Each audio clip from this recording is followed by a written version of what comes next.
Chapter 1440. So, you should smile at me, then let me fall into your trap and put into action what you said just now into action, and not point out the pros and cons to make me wary. Gregory did not pull Gu Mengmeng into his arms, but took a step forward and got closer to Gu Mengmeng, saying, "You are really making things difficult for me. I still thought that I could receive some gentleness during the period when you are using me, even if it is temporary and fake. But now, it seems that you have no intention of lying to me. You don't even have any intention of using me. You said that you want to lay all your cards on the table, but you actually want to scare me off, right?" Gu Mengmeng was speechless and quietly took a small step back. She knew that if she directly rejected him, Gregory would not listen to her analysis of the pros and cons, so she pretended to say that she was willing to accept him, so that he would listen to her patiently. She originally thought that he would scold Gu Mengmeng as a scumbag after listening to her, then turn around and leave. Who knew that this bird did not play by the rules? "I don't go down the mountain often, but it doesn't mean that I am ignorant." Gregory allowed Gu Mengmeng to take a small step back, then he took a big step forward. The distance between them was even closer than before, almost sticking to each other. "The cruel situation you mentioned just now, isn't it the most common situation in every family? Compared to those males who don't even have the chance to tell their names to their females, at least I am remembered by you, isn't it?" Gu Mengmeng was suddenly speechless. In this beast world, other than her and Sandy, the two abnormalities, the mating of females was really like what Gregory said. As long as they were pleasing to the eye, they could be accepted into the family, but after that, they would forget about them. Other than the first partner and a few especially favored ones, the females did not even know how many partners they had. Like Nina and Ellie, they really could not even remember all the names of their partners. In a male's perspective, it is only right to sacrifice everything for the female. The response and reciprocation you mentioned. I am lucky to receive it, but not my life. Wrapping his other arm around Gu Mengmeng's waist, Gregory maintained an ascetic expression as he looked at Gu Mengmeng, saying, "You don't have to come close to me, you don't even have to stand at the same spot to wait for me. If you want to retreat, I'll let you retreat. No matter how far apart you are, no matter if there are thousands of ravines or galaxies between us, these distances and obstacles will all be crossed by me." Being able to feel jealousy and heartache for the female you like is already a kind of happiness. After all, the current him did not even have the right to be jealous. "Gu Mengmeng, I like you. I don't mind being your companion, pet, guardian, or even food." As Gregory spoke, he plucked a feather from his ear and handed it to Gu Mengmeng. "So, are you willing to accept me and let me become a member of your family?" Just as Gu Mengmeng was hesitating, she heard a deafening roar. Before Gu Mengmeng could react to what was happening, Oriton, who had just returned from hunting, had already thrown away the prey in his hands and started fighting with Gregory. Gu Mengmeng looked at the two of them fighting with a dumbfounded expression, but Leah just waved his tail and said, "If you want to be our guardian beast, you have to be capable enough." Gu Mengmeng pointed at Oriton and asked Leah, "This?" Chapter 1441. Gu Mengmeng was stunned for a moment before she burst out laughing. Leah was too bad, really too bad. Gu Mengmeng dared to guarantee that Oriton's definition of rice bowl was definitely the utensil used to eat. A fierce tiger on the ground and a vulture in mid-air were locked in a stalemate. Gu Mengmeng stared in bewilderment. Under normal circumstances, Elvis and Leah would intentionally avoid her during their battle. They rarely displayed their violent side in front of her, as if they were afraid of scaring her.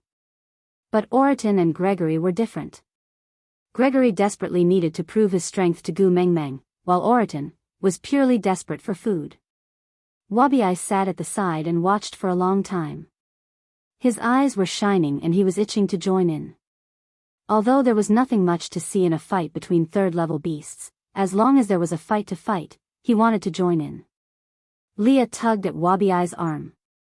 "The two guardian beasts are fighting for status in the family. What are you going over for?" Wabi twitched his lips. "We are both 5th level now. Shall we go out for a fight?" Leah shook his head. "I'm not going to fight with you. I have more or less figured out your moves. It won't help me accumulate much experience. After dinner, I will go out with Elvis. You can stay at home and accompany Meng Meng. Tu Meng doesn't need my company. Wabiai's eyes were shining. I will go with you. Elvis is the Wolf King now. You can't beat him. Let's join forces. Leah snorted. If I join forces with you to fight my first partner, I won't be able to answer to Meng Meng no matter who wins, right? Ungrateful. Wabiai rolled his eyes at Leah, his face full of dissatisfaction. Leah knew that Wabiai was scolding him for accompanying him to level up while Gu Meng Meng was meeting the beast deity. He didn't mind and just smiled. Then, he carried the meat from the pot to the dining table. The moment the bottom of the pot touched the table, Oriton and Gregory immediately stopped attacking each other. Oriton's jaws were already around Gregory's neck. If he bit down, Gregory's head would have to be moved. Meanwhile, Gregory's steel-like claws were already pressed against Oriton's chest. If his claws landed, Oriton's heart would definitely be smashed into pieces. Both of them were holding onto each other's vital points. It could be considered a draw. Gu Meng Meng took out a bowl and scooped 6 bowls of meat. She placed the first bowl on her seat. This was the rule: the female was the head of the household and had the priority to enjoy the meat. The second bowl was given to Elvis. This was the authority and welfare of the first partner and could not be disputed. The third bowl was given to Leah and the fourth to Wabiai. The fifth and sixth bowls were placed at the left and right corners of the table. Oriton, Gregory, stop fooling around. Let's eat. It was a tacit acknowledgement of Gregory's status as a guardian beast. Gregory walked to Gu Meng Meng's side and wanted to pull her into his arms for a hug. But Elvis retracted his arm and directly pulled Gu Meng Meng into his embrace. A pair of sinister eyes looked at Gregory and said lightly, "She can hug you, but you can't hug her." Gregory was taken aback for a moment before he smiled and nodded. He was a guardian beast, not a partner. Naturally, he did not have the right to hug her whenever he wanted. Not to mention him, even Leah could not carry Gu Meng Meng as long as Elvis did not agree. He was a little disappointed, but not sad. Chapter 1442. Gu Meng Meng lowered her head and smiled helplessly. Your understanding of selfishness is too one-sided. Gregory maintained his posture of handing out the feather and just looked at Gu Meng Meng quietly. Gu Meng Meng looked up and met Gregory's eyes. She said, "I said those words to you not to scare you off, but to let myself accept your kindness with a clear conscience. No matter how much pain you will suffer in the future, I can still say honestly, see, I told you long ago, you did all of this willingly, you can't blame me." Gregory's eyes widened. Gu Meng Meng didn't take the feather from Gregory. She just looked into his eyes. It's not too late to regret now, Gregory chuckled. He took a step forward and placed the feather on Gu Meng Meng's right ear. Then, he smiled. You keep emphasizing how selfish you are and how heartless you will be towards me in the future. You are not trying to scare me. You are afraid. You are afraid to see me in pain, and afraid that you will soften because of guilt and self-blame. Your disguise is too clumsy. You can't hide it from me. Gregory took a step back and put some distance between them. He smiled and said, "Don't worry, I won't purposely do something that looks tragic to coerce you. On the contrary, I will show you my strong points so that you will like me because I am outstanding enough. You will accept me and mate with me. Birds have their own pride. I love you, but I am not petty." Leah snorted. He scooped a piece of meat and sent it into Gu Meng Meng's mouth. You have to look at your face to make someone fall in love with you. I don't love you to begin with, so naturally I won't pity you. Gu Meng Meng face-bombed. Gregory had stepped on Lee's landmine.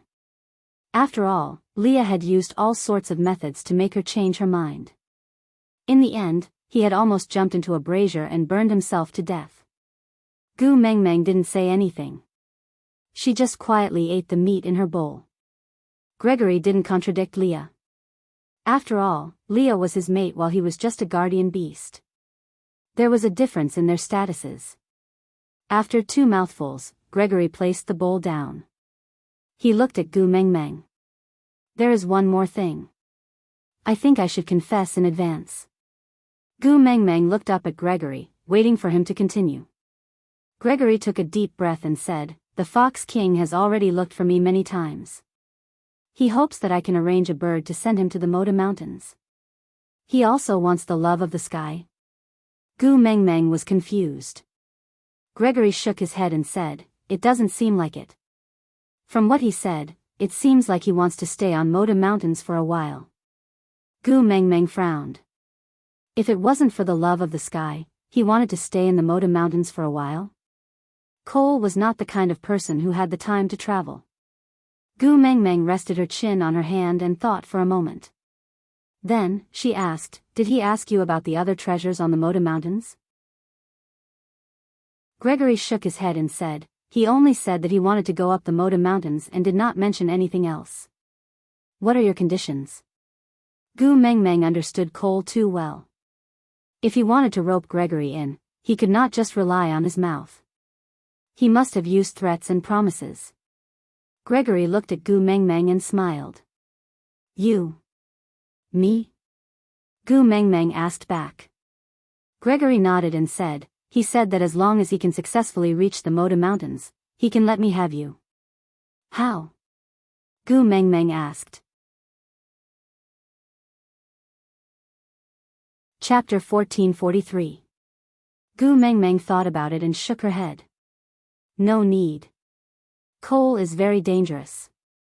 You should avoid him in the future." Leah caressed Gu Mengmeng's brows. "Don't worry. Leave Cole's matters to me." Gu Mengmeng nodded and did not say anything else. Gregory received Lee's gaze and did not say anything. He just silently picked up his chopsticks and continued eating. He could not compare to Leah in terms of ability, trustworthiness, and weight in Gu Mengmeng's heart. He still had a long way to go before he could establish a good image in Gu Mengmeng's heart. After lunch, Gu Mengmeng asked for a weasel bristle from Elvis. Then, she asked Leah to use a fishbone needle to pierce a hole in her right ear. She then pierced Gregory's feather through the root before tying a dead knot through her own ear hole. That was how it became a feather earring. Because Gu Mengmeng frowned when she pierced her ear, Elvis and Leah glared at Gregory fiercely. Gregory's heart ached when Leah pierced Gu Mengmeng's earlobe. It was as if the needle was not piercing Gu Mengmeng's ear but his heart. But after that sharp and subtle pain, a warm current spread throughout his body. It was an indescribable feeling. It was as if the bones and blood forged from the cold wind and snow of Moda Mountains had suddenly melted in his body. Blood and bone marrow started to flow in those icicle-like bones. Inch by inch, the ice and snow melted in his body at a speed visible to the naked eye. Suddenly, he seemed to understand a word. It was called warmth. That life that was as pale as the ice and snow seemed to have instantly turned into the warmth of spring. Yeah, Gregory knew that the drop of blood that dripped down Gu Mengmeng's earlobe had nourished his entire world and given him a new life. From the moment Gu Mengmeng wore that feather on her right ear, he was truly alive. Stop glaring at him. I can't give him the mating mark. This can be considered as compensation. Gu Mengmeng tugged at Lee's and Elvis's hands. Then, she smiled. And it doesn't hurt. Look, it's fine. With that, Gu Mengmeng shook her head. The feather swayed with the wind, accentuating the curve of Gu Mengmeng's neck. Gregory cleared his throat, then took out something from behind him and passed it to Gu Mengmeng. This is. That thing was carefully wrapped in a beast skin. Gu Mengmeng opened the beast skin as she received it. She was stunned for a moment before she smiled knowingly. I didn't expect it to return to my hands in the end. Yes, you said I could trick a wife into coming back. I thought about it. I don't want to give it to anyone but you. Gregory did not have the right to hug Gu Mengmeng, but now he had the right to openly look at her with deep affection. He no longer had to worry about being rejected by her because his gaze was too explicit, nor did he have to worry about anyone seeing through his emotions from his gaze. Gu Mengmeng shook the feather fan made from Melodi's feathers and chuckled. Although I made it, it still belongs to you. So, thank you for the present, I like it very much. Yes. Gregory was at a loss. Although he was engaged, he had never imagined what his life would be like after he became a partner. Yesterday, he was still worried about being chased away by her, but today, he was already a member of her family. Chapter 1444. The messenger of the beast deity's family recruiting a new male was a big deal to the entire beast world. Moreover, she had accepted Gregory as a show for everyone to see, so there was no reason for her to keep it a secret. So, Leah stepped forward to prepare for a grand bonfire party 3 days later, in the name of sending off the messenger of the beast deity. Usually, after Gu Mengmeng passed the winter in Sauter and hosted the first hunting ritual, she would head to other places, either back to St. Nazir, Zacharias, or back to the Snake King Valley. Anyway, she would not stay in Sauter for 2 consecutive seasons. But because they had to go to the Moda Mountains during the dry season this year, coupled with the fact that Elvis, the Beast King, had just descended, many wolf beasts did not manage to rush to Sauter in time, so Gu Mengmeng decided to stay for a longer period of time. Now that the rainy season was halfway through, Gu Mengmeng and the rest naturally had to start their journey to the Moda Mountains. As Oriton and Little Shit had to follow, it was impossible for Gregory to bring them by air. And if they were to travel by land, it would naturally take a longer time. After all, they could not travel in a straight line. And besides sending Gu Mengmeng off, the other purpose of this bonfire party was to introduce Gregory to everyone. To tell everyone that there was a new male in the messenger of the beast deity's family this year. He had wings and could fly. So, after everyone sat down by the bonfire, only Elvis and Leah sat at the main bonfire. There was an empty spot in the middle and Gu Mengmeng, who should be sitting there, was nowhere to be seen. Sandy's entire family had also arrived by the main bonfire, but Gu Mengmeng was not there. So the people below started to whisper, saying that it was clearly a farewell for the messenger of the beast deity, so why was the main character missing? Just as everyone was feeling puzzled, a bird's cry came from the night sky. Everyone looked up and saw a huge vulture circling in the sky. After 2 to 3 rounds, it landed steadily in front of the main bonfire. Gu Mengmeng jumped down from the vulture's back, then the vulture transformed into a human and followed behind Gu Mengmeng, sitting at the main bonfire together with her. Gu Mengmeng sat between Elvis and Leah, while Oriton sat beside Leah, while Vulture Gregory sat beside Elvis. Silence. Even the sound of the wind blowing against the bonfire was exceptionally obvious. The first person to react was actually Cole. Walking forward, he looked at Gu Mengmeng and placed his right hand in front of his left chest. He bowed and said, "Congratulations, master, you got yourself another beautiful partner." Gu Mengmeng really wanted to throw a, "What does it have to do with you?" But she did not say anything. Firstly, she could not be bothered to waste her saliva on Cole. Secondly, she had promised Leah that she would let him handle Cole's matters. So, Gu Mengmeng just snuggled into Elvis's arms and did not even roll her eyes at Cole. Leah was satisfied with Gu Mengmeng's disregard towards Cole, but he pretended to rebuke and shook his head helplessly.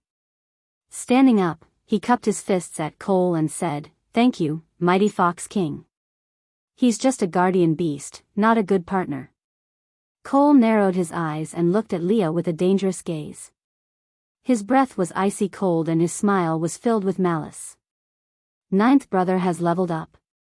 Heh, congratulations, you bought level 5. With Gu's help, I'm sure the day you break through the Beast King bloodline is just around the corner." Leah smiled but did not reply.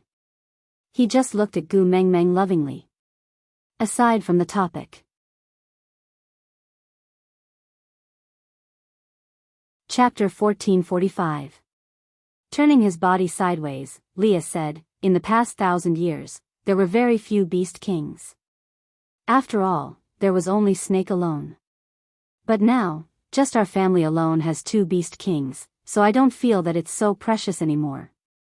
So I don't really care if the beast is a beast king or not. As long as I can accompany Gu Meng, I will be satisfied." Cole narrowed his eyes. Logically speaking, with his ability to read people's minds, it was impossible for him not to see that Leah was purposely provoking him. But he could not control the burning rage in his chest. The feather earring on Gu Mengmeng's right ear was really an eyesore. He should not be bothered by it. No matter how many males Gu Mengmeng had by her side now, they were just temporary playthings. After he passed through the doors of time and space and ruled that world, he would be the only god in Gu Mengmeng's eyes. He would personally witness Gu Mengmeng abandoning Elvis and Leah for him, personally cutting off that mark on the back of her neck. She would personally kill all her pets to please him, then step on the fresh blood like a blooming poppy, emitting a faint fragrance by his side. They were just guardian beasts, how could they be worth his anger? But unfortunately, he could not control himself. He had already accepted Elvis and Lee's existence, after all, that was before he met her. But Gregory, just a mere Gregory, what right did he have to gain her favor? This evil fire burned so intensely that Lee's simple provocation caused Cole to exude a ruthless aura all over him. The firewood in the bonfire crackled, sparks bursting out, but they were swallowed by the darkness in an instant. The glimmer was not even as bright as a firefly. Leah chuckled and looked at Cole innocently. What's wrong with the mighty Fox King? Your beast pressure is leaking out. Our two guardian beasts are only third level and can't withstand your scare. Especially that Gregory, he just joined the family and our Gu Mengmeng loves him. If you scare him, Gu Mengmeng's heart will ache. Lee's words were like throwing a lighter into a nuclear explosion. Then, feeling that it was not cool enough, he turned to look at Gu Mengmeng and winked at her, asking, right, Gu Mengmeng? Gu Mengmeng felt awkward as if she had eaten **T. She still had to be responsible for flaunting their love? Putting on a show for Cole? What's wrong with him? Did he buy a ticket? But Leah had already said it, if Gu Mengmeng did not cooperate, wouldn't she be exposing Lee's shortcomings? Gu Mengmeng waved at Gregory and he naturally went around Elvis to the other side of Gu Mengmeng without a word. Gu Mengmeng passed the meat Leah had roasted for her to Gregory and said gently, you must be tired after flying for half a day just now, aren't you? You eat first. Don't worry about those lunatics. I don't believe that anyone has the ability to hurt you in front of me. When Gu Mengmeng said the last sentence, she looked at Cole coldly. There was no beast pressure, but it still managed to extinguish Cole's flames. Chapter 1446. As for Cole, even though he had become a beast king, he could not wash away his identity as a stray beast, so he was naturally extremely afraid of Gu Mengmeng. Gu Mengmeng's gaze successfully extinguished Cole's arrogance, but it was like a pimple that was not squeezed clean, leaving an obvious pimple mark on his face. Even without touching, he knew that there was a hard lump there that could not be removed. The corners of Cole's mouth twitched uncontrollably, but he still succumbed to Gu Mengmeng's pressure. He smiled apologetically. It was Cole's carelessness. I did not control my beast pressure well and scared the great messenger's guardian beast. Please punish me, great messenger. Although Gregory was not as smart as Leah, he understood what they were doing. But, a vulture soaring in the sky, shuttling through the howling cold wind and piercing ice and snow, actually had to pretend to be a weak male who was frightened just because Cole leaked a little beast pressure. This was really, Gu Mengmeng patted Gregory's hand and suddenly smiled. Seeing how Gregory, who clearly had a proud and unyielding character, was forced to play along with Lee's weak feeling. His face was almost cramping up, but he did not pretend to be frightened. The word difficult was written all over his face, but he still tried his best to play along with Leah. Gu Mengmeng unkindly felt that it was a little funny, but also very considerate. The birds' tribe had their own pride. Gregory had personally told her that he would not do those miserable things to make her accept him out of guilt and self-reproach. Even though this was a path that Leah had walked on and personally proved to be effective. But now, he was willing to give up this pride just to play along with Lee's plan. Gregory was momentarily stunned by Gu Mengmeng's laughter. He was a little dejected. Sorry. I really don't know how to act weak. He did not finish his sentence, but he believed that Gu Mengmeng understood what he meant. Gu Mengmeng shook her head. It's not the first time that the mighty Fox King has been so arrogant. You are not the first and will not be the last to be looked down upon by him. Back then, before he was the Fox King, he dared to kidnap my Leah and beat him back to his original form behind my back before sending him back to show off to me. I'm already being very polite by only saying a few words of contempt to you. Obviously, Gu Mengmeng had forcefully twisted Gregory's apologies so that everyone present would think that Gregory was apologizing because he did not look strong enough, and became Cole's way of insulting the messenger of the beast deity. The people of the Snow Fox clan broke out in cold sweat. Ever since the beginning of the winter hunt, the messenger of the beast deity did not bring along the Snow Fox clan for anything. It was obvious that she was deliberately distancing herself from them. The 16 tribes and the Wolf tribe joined forces, making it difficult for the Snow Fox tribe to fight alone. She had originally wanted to use this night campfire party to mend the relationship between the Snow Fox clan and the messenger of the beast deity. However, she did not know what was wrong with this Fox King. He actually went to provoke the messenger of the beast deity and even made her start to dig up old scores. Cole clenched his fists and glared fiercely at Gregory, as if he was looking at a dead man. Gu was actually talking to him like this because of that bird? He was the strongest male by Gu's side, and only he was qualified to be a match for a female like Gu. Taking 2 steps forward, Cole wanted to snatch Gu Mengmeng from Elvis's arms as if he was possessed.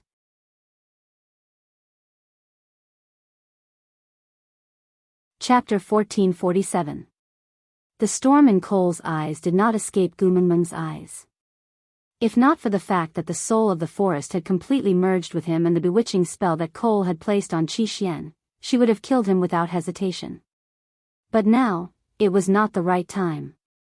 She had to gather all 7 treasures before she could kill Cole. The sequence could not be wrong. Gu Mengmeng glared at him coldly.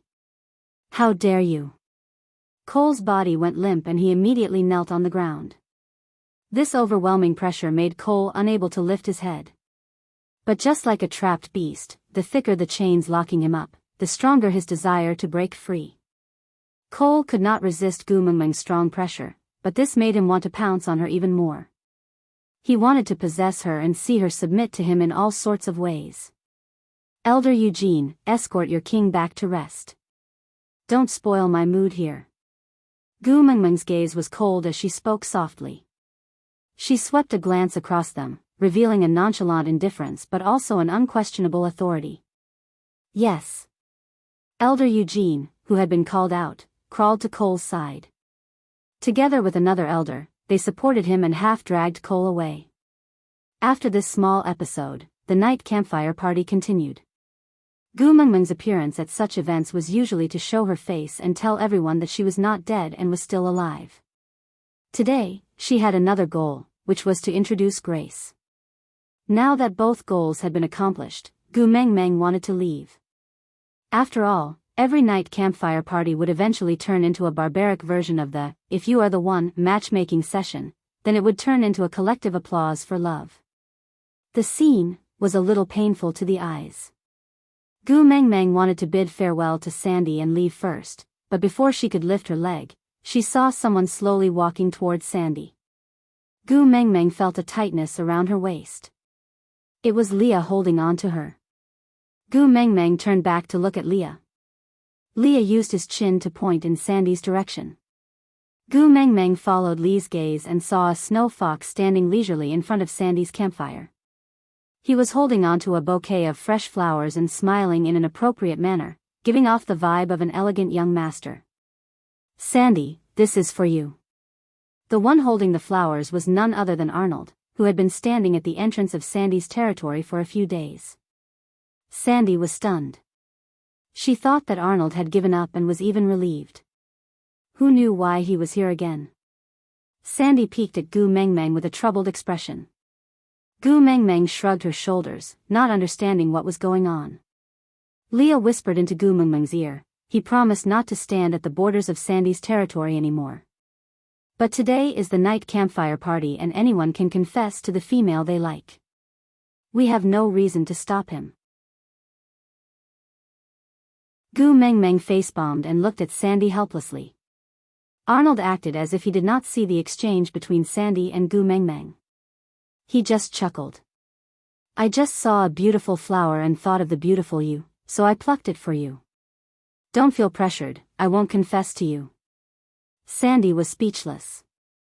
The corners of Gu Mengmeng's mouth twitched as she thought to herself, unaccountably solicitous, sending flowers but not confessing? Does that mean you won't take responsibility after flirting with me? Stinking hooligan.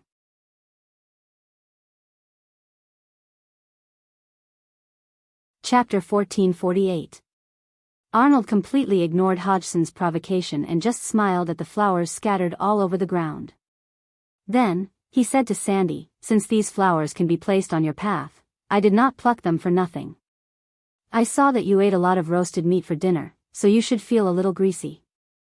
I placed 2 chrysanthemums in the small bamboo cup you placed on the table and mixed it with honey. Then, I made a cup of water with them.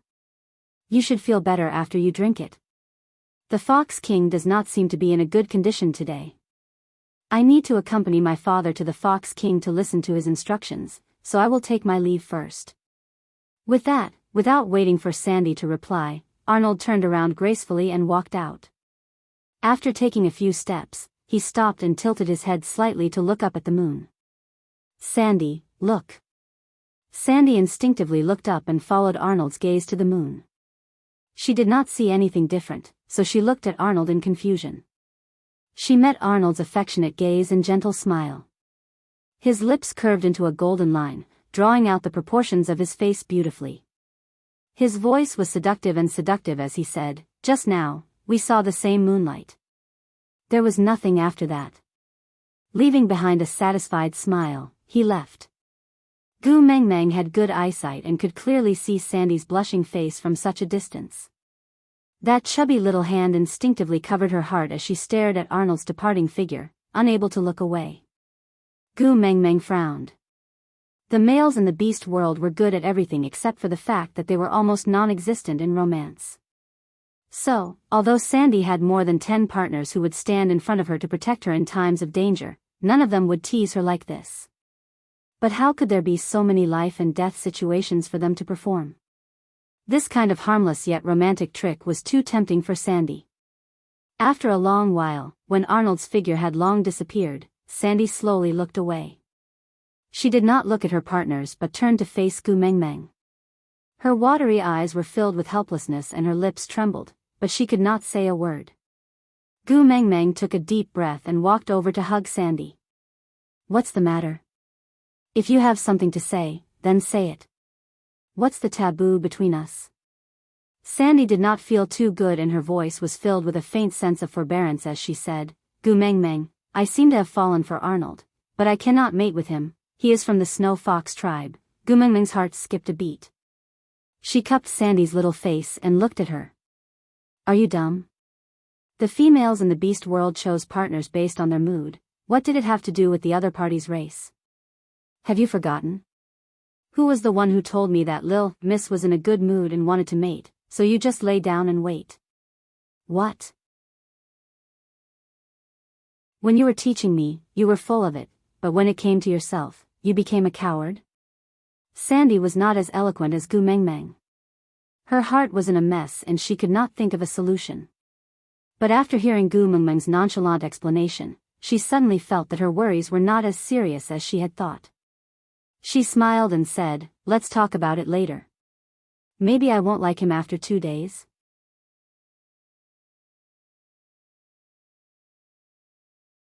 Chapter 1449. Gu Mengmeng tugged at Sandy's little hand and whispered into her ear, if you like him and believe that he really likes you and is willing to mate with him, then just do it. Don't worry about the race. Sandy tilted her head and looked at Gu Mengmeng, asking, really? Gu Mengmeng nodded seriously, then her gaze landed on Leah and she smiled, saying, after I retrieve the love of the sky from the Moda Mountains, the next step will be to retrieve the spirit of the rocky cliffs to activate Lee's Beast King bloodline. By then, when Leah, the legitimate Fox King, descends, how will Cole, the stray Beast King, be able to rule the Fox clan?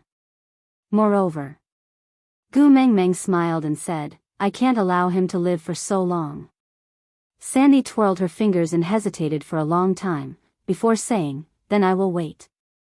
Gu Mengmeng looked at Sandy in confusion, not knowing what she was waiting for. Sandy smiled and said, "I will wait for the day Leah becomes the Beast King. When you get rid of Cole and the Snow Fox clan truly becomes a family with us, then I will accept Arnold. Gu Mengmeng, I have done something wrong to you once in this lifetime and I don't want to do it a second time. That feeling of not being able to face you is too unbearable, more unbearable than losing anything else." Gu Mengmeng knew that what Sandy meant by letting her down was that she had stopped Colin from following Elvis and Leah to fight Cole head-on. Instead, she had grabbed onto Cole with all her might and escaped using the route that the females had used to escape. She had no choice but to do so. Gu Mengmeng had already said many times that Sandy did not do anything wrong and she did not blame her. If their positions were reversed, she would also not let Elvis or Leah take such a risk for another female. Of course, if the person in danger was Sandy, it was possible that she would rush forward herself, but she would never let Elvis or Leah fight an opponent that they knew they could not defeat. What was the difference between that and pushing him to his death? Gu Mengmeng had never felt that anyone had the obligation to risk their life for her. What's more, Colin was only her guardian and her friend at that time, not her man. But this matter was a dead knot in Sandy's heart that could not be untied no matter what. So all these years, as long as it was for Gu Mengmeng, Sandy could tolerate and do anything. This made Gu Mengmeng's heart ache, but there was nothing she could do. Helpless, Gu Mengmeng could not do anything to Sandy when she was stubborn, so she could only smile and say, "Don't worry, I won't let you wait for too long." Sandy nodded with a smile. The two of them hugged each other and chatted for a long time. The next morning, Gu Mengmeng and the rest departed from Sauter. The atmosphere in the conference room was terrifyingly low. Cole had thrown a huge tantrum and was now sitting on the main seat, looking maliciously at the group of elders who were kneeling on the ground and shivering. "Weren't you guys unwilling to be suppressed by the Wolf clan? Now that their Wolf King has left and that motley crew is in our territory, it's clearly a situation where we're at the mercy of others. Yet, you're advising me to reconsider while trembling in fear? Heh, what are you thinking about? Why don't you tell me, what should I be thinking about?" Cole smacked his hand and the armrest of the stone chair was smashed into pieces, sending debris flying everywhere.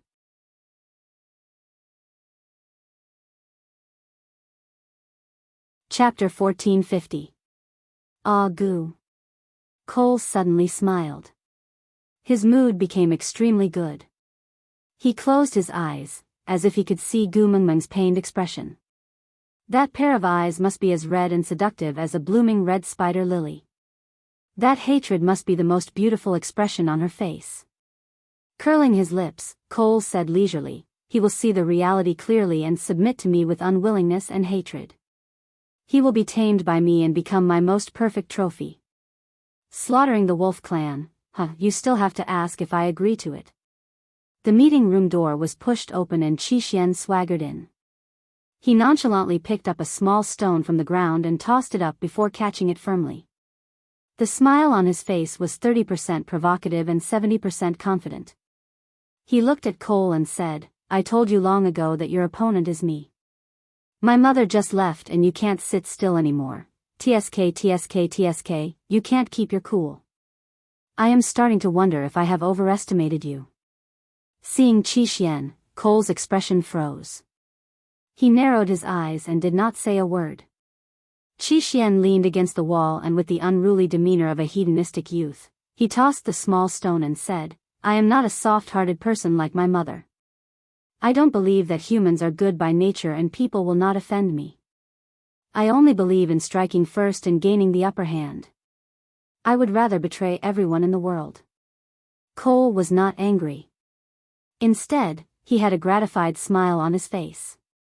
He nodded and said, "You are indeed a child that I have taught, so, you have already instructed the Wolf clan to kill the entire Fox clan in one night? Kill them all?" Qi Xian chuckled and said, "They will be my daddy Li's tribesmen in the future." "Why would I kill them?" Cole narrowed his eyes and his anger leaked out. "You also think that Leah can successfully activate the Beast King bloodline, right?" Cole asked coldly. Qi Xian looked as if he had heard a joke and retorted, "Don't tell me you think it is impossible? Don't forget, my mother is the messenger of the beast deity. If she can activate my father's Beast King bloodline, she can naturally activate Daddy Li's." Cole stood up and approached Qi Xian step by step. His rage engulfed him as he said word by word, "Let me tell you, I would rather destroy the entire Fox clan than give it to that bastard Leah." Qi Xian threw the small stone in his hand at the Snow Fox elder who was kneeling on the ground and asked with a smile, "Did you see that? This is the Fox King that you are loyal to. In the future, when my Daddy Li's Beast King bloodline is activated, you guys can decide who to acknowledge and who to follow." Cole narrowed his eyes and clenched his fists. The sound of bones cracking could be heard from behind him. The elder who was hit by Qishuan's little stone had turned into a pile of meat paste. His bones broke into pieces inch by inch in his body and were wrapped in his skin. Blood slowly flowed out from his body, like a ferocious tentacle looking for the next target to steal his soul. "TSK, TSK, TSK, the wrath of the Beast King?" Qi Xian pinched his nose and took a step back. "There's no point in scaring me. You also know that the soul of the forest has already been fully unleashed in your body. Both of us have two lives in the same body and we are mutually restraining each other. In the past, if you died, would be buried with you. But if I died, you would be fine. But now, if anything happens to me, you will have to accompany me to the river of helplessness."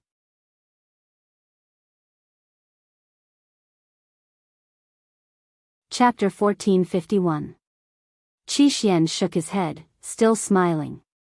"You really didn't take my words to heart. I said before, I only care about my mother in this world. As long as she is fine, I don't care about anyone else's life or death, including myself." As Qi Xian said that, his sharp claws sliced towards his own neck. He did not hold back or hesitate in his speed and strength. Cole did not doubt that Qi Xian was bluffing. He grabbed Qishuan's wrist. "Aren't you afraid that your mother will cry if you die?" Qi Xian laughed. "Haven't you figured out the situation? You can use me to threaten my mother because she is soft-hearted. But you can't use my mother to threaten me because I know, if I die, even if my mother cries, I won't be able to see her. The only ones who will have a headache are my father and Li's father. Using my little life to drag you, the Fox King, to die with me, no matter how I look at it, it's a good deal. Don't even think about it." Cole said word by word. Qi Xian brushed Cole's hand away. "See? This is the difference between you and me.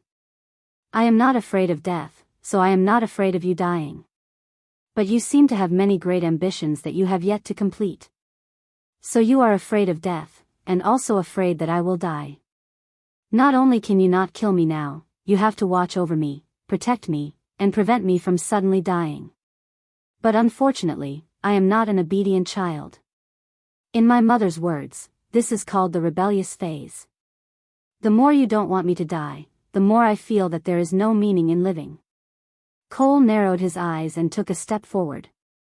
Qi Xian took 2 steps back in alarm. "You used the bewitching spell on me once, and my mother also used it on me once. Don't tell me you think that I will fall into the same trap thrice?" Qi Xian could clearly see Cole's veins throbbing. This was a sign that he was extremely angry. But Qi Xian remained extremely calm. He maintained an appropriate distance and did not look at Cole's eyes. He just said leisurely, "I will be staying in Sauder for a while, so I came to greet the Fox King in advance. I am different from my 2 brothers. Not only do I not like to keep things to myself, I also get easily irritable." Perhaps it was because he had been around stray beasts for too long that he had developed a desire to be the most powerful. Unfortunately, as a mere second-grade beast, there are many things that don't go my way. So, if something doesn't go my way, I don't want to live anymore. You threatened me.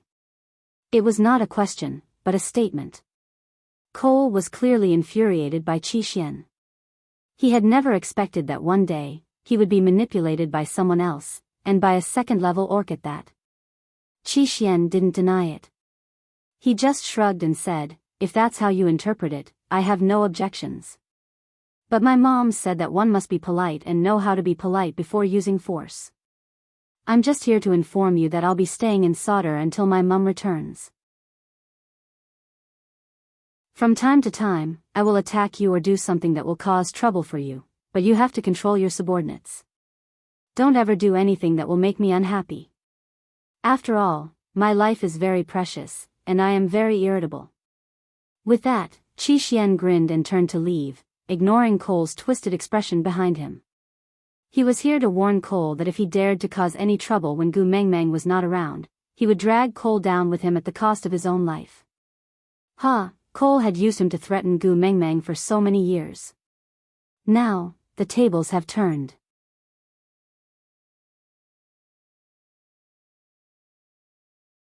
Chapter 1452. Cole took a deep breath and clenched his fists. Send someone to keep an eye on him. Don't let him make any mistakes. Then, the matter of attacking the Wolf clan. Eugene probed. Cole gritted his teeth. Let's discuss it in the long run. 2 flowers bloomed, one on each side. There was still 1.5 months before the dry season. With Gu Mengmeng and the rest's speed, it was more than enough for them to reach the Moda Mountains before the dry season. So with their usual habits of touring and doing proper business, they did not feel too tired along the way. Although Gregory had flown a few times to Sauder from the Moda Mountains, he had always flown in a straight line from the sky. This kind of slow and steady walk was a new experience for him. There was a huge difference between looking at things from this angle and from a bird's eye view from the sky. With Elvis around, Gu Mengmeng had always been the type to not bring her feet along. After a morning's journey, they had already walked out of Sauder's territory. It had to be said that Sauder's territory after the 16 tribes submitted to them was ridiculously huge. Oriton automatically took charge of hunting while Elvis carried Gu Mengmeng under the shade of a tree. Ever since Leah had risen to the 5th level, Wabi finally found an opponent who was on par with him. So whenever he was free, he would drag Leah along to spar with him. Leah also wanted to level up quickly and naturally would not shirk his duty. So when Oriton went hunting, Leah and Wabi started sparring on the empty ground. After all, Wabi had been beaten up by Snake for many years and had been at the peak of the 5th level for over 800 years. Leah, a newly advanced 5th level beast, was still slightly weaker than him. But he was already much better than the rest. Gregory was at a loss. He did not know where his position in this family was. When everyone was doing their own things in unison, he felt rather uneasy. Gu Mengmeng felt indebted to Gregory on the matter of mating, so she naturally treated him better in other areas to make it up to him. Seeing his uneasiness, she waved him over to sit beside Elvis. They watched Leah and Wabi fight and chatted at the same time. Actually, Saint Nazir also had a bird called Quinton. It was an eagle beast. When I first arrived, I had some friction with his mate, and I almost died at his hands. Gu Mengmeng said nonchalantly, at that time, I already knew that there were very few birds in the beast world and they were an important fighting force. So when Ian and the rest joined Saint Nazir, we gladly accepted. Quinton. Grace frowned and repeated the name, biting on it. Gu Mengmeng tilted her head and looked at Gregory, asking, it's strange, aren't all your birds tribe members in Moda Mountains? Why is Quinton at the foot of the mountain? Gregory looked at Gu Mengmeng in silence and did not reply. Gu Mengmeng was a little confused. What's wrong? It's a secret. You can't tell me? Gregory shook his head and said, it's not a secret. If you go up to Moda Mountains, you will find out sooner or later. Huh? Gu Mengmeng did not understand.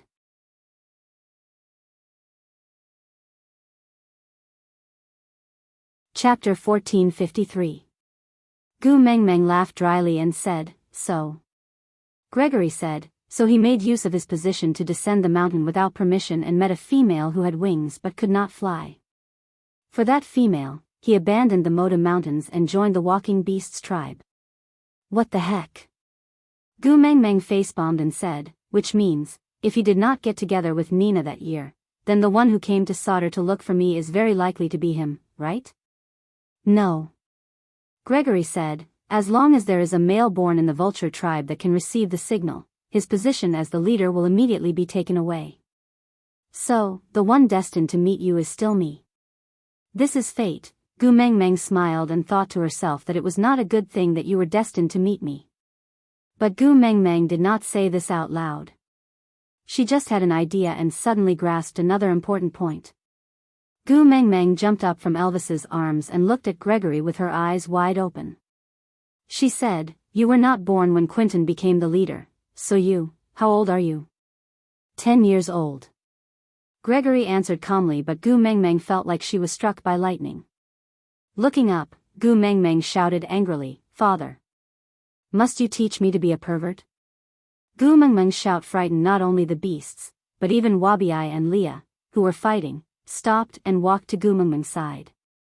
They looked at Gu Mengmeng and then at Gregory and asked, "What happened?" Elvis chuckled and gave Leah a look. He pointed at Gregory and said, "Age problem." Leah had a look of understanding. Previously at the Snake King Valley, she knew that Elvis was 3 years younger than her and suffered a huge blow. Now this Gregory, Gu Mengmeng was 18 when she transmigrated and was already 22 this year. Then, at the advanced age of 22, she harmed a 10-year-old male under her father's instigation. Gu Mengmeng grabbed her hair and squatted on the ground, muttering, "I don't have the face to see anyone. I really don't have the face to see him this time. I should be arrested and shot for 5 minutes. What the hell is going on?" Leah squatted beside Gu Mengmeng, like a child reaching out his hand to poke at a shell washed up by the waves. The method of calculating age in the beast world is different from your world. A normal male would be an adult at the age of 2 or 3. 10 years old isn't that young anymore. Look at Sandy's Jerry, he's only 7 years old this year. Gu Mengmeng buried her head in her knees and twisted her body to face the other side, refusing to lift her head. Leah walked to the other side of Gu Mengmeng and poked her, saying, "It's all my fault. In the future, when we expand our family, I will definitely check their ages clearly. I don't want anyone below 15 years old. Okay?" Gu Mengmeng shook her head and said, 25, "No, I don't want anyone below 30 years old." Leah narrowed his eyes and said, "Almost no single males can live to 30 years old, then we won't expand the family." Gu Mengmeng said in a low and muffled voice, refusing to lift her head no matter what. Leah sighed and said, "I originally wanted to give Barit a title next year. After all, he had already guarded you for 4 years and helped you to go to the platform of the deity's punishment and entrusted his life to you, to give him something to look forward to so that he won't be too affected by Gregory's addition. But from what you said, it's obvious that Barit has no chance. Sigh, that fellow is really pitiful. I wonder how upset he will be after hearing about Gregory's matter." Digression.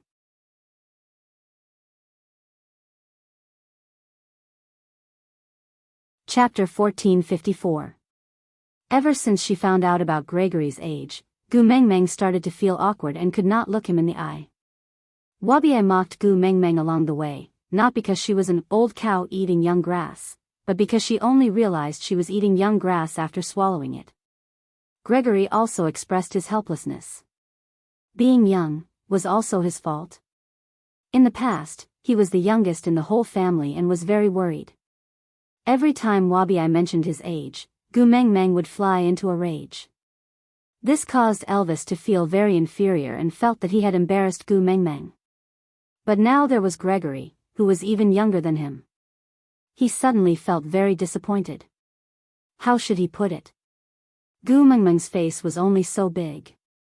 He would rather embarrass himself than let others embarrass him. There seemed to be a position that had been snatched away by Gregory for no reason. The group of people who were originally on a sightseeing tour became even more amusing because of Gu Mengmeng's awkwardness. A month passed by quickly and they arrived at the foot of the Moda Mountains unknowingly. The scenery here was very strange. Gu Mengmeng was standing on black soil and green grass. Less than 20 steps in front of her was a clear stream that seemed to meander down from the sky. She could feel the bone-chilling coldness of the water without even touching it. It was also a stream, but it was completely different from the stream in Saint Nazaire. The stream in Saint Nazaire was slow and soft. It was a little like the flow and curves of the silk in the Dove chocolate advertisements, giving off a slow and romantic feeling. But this stream was different. It was swift and swift. Perhaps it was because of the jagged rocks at the bottom of the stream, causing it to have obvious edges when it flowed. It looked very sharp. It was clearly water, but it shone with the cold light of a sword, making people not dare to approach it. And the stream was a watershed. Because on the other side of the stream, there was a layer of pure white snow. The howling cold wind could be seen with the naked eye, causing the snow to dance in the air. There, that is the main mountain of the Moda Mountains. Gregory raised his hand and pointed at the tallest mountain. With Gumengmeng's eyesight, she could barely make out a silhouette in the wind and snow. As for the situation at the bottom of the mountain, she had no idea at all. Because the so-called mountain range was stacked on top of one another, it was impossible to see the whole picture clearly. Gumengmeng frowned and poked Wabi with her elbow. "Little shit, look at that tallest mountain, doesn't it look a little familiar?" Wabi's gaze was also very deep as he looked at the mountain. After a long while, he nodded and said, "Gu Tumeng, I have a very strange feeling. I feel that I should go over, but I also feel a little resistant." Gumengmeng tilted her head and looked at Wabi. "What do you mean? Speak human language." Wabi pursed his lips and shook his head lightly. Wabi was never serious when he was with Gumengmeng. His sudden seriousness made Gumengmeng very uncomfortable and uneasy. She patted Wabi's shoulder and said, "If you feel uneasy, don't go over. Wait for me here. I will come back to meet you after retrieving the love of the sky." Wabi hesitated for a moment before revealing his trademark unruly smile. "If I admit defeat here and let you face danger alone, how will I face him in the future?" He, of course, was referring to Snake. He had also said the same thing when they were at the bottom of the sea. Even though his body had been corroded by the poison until his bones were exposed, he had still forced himself to protect Gumengmeng and bring her in.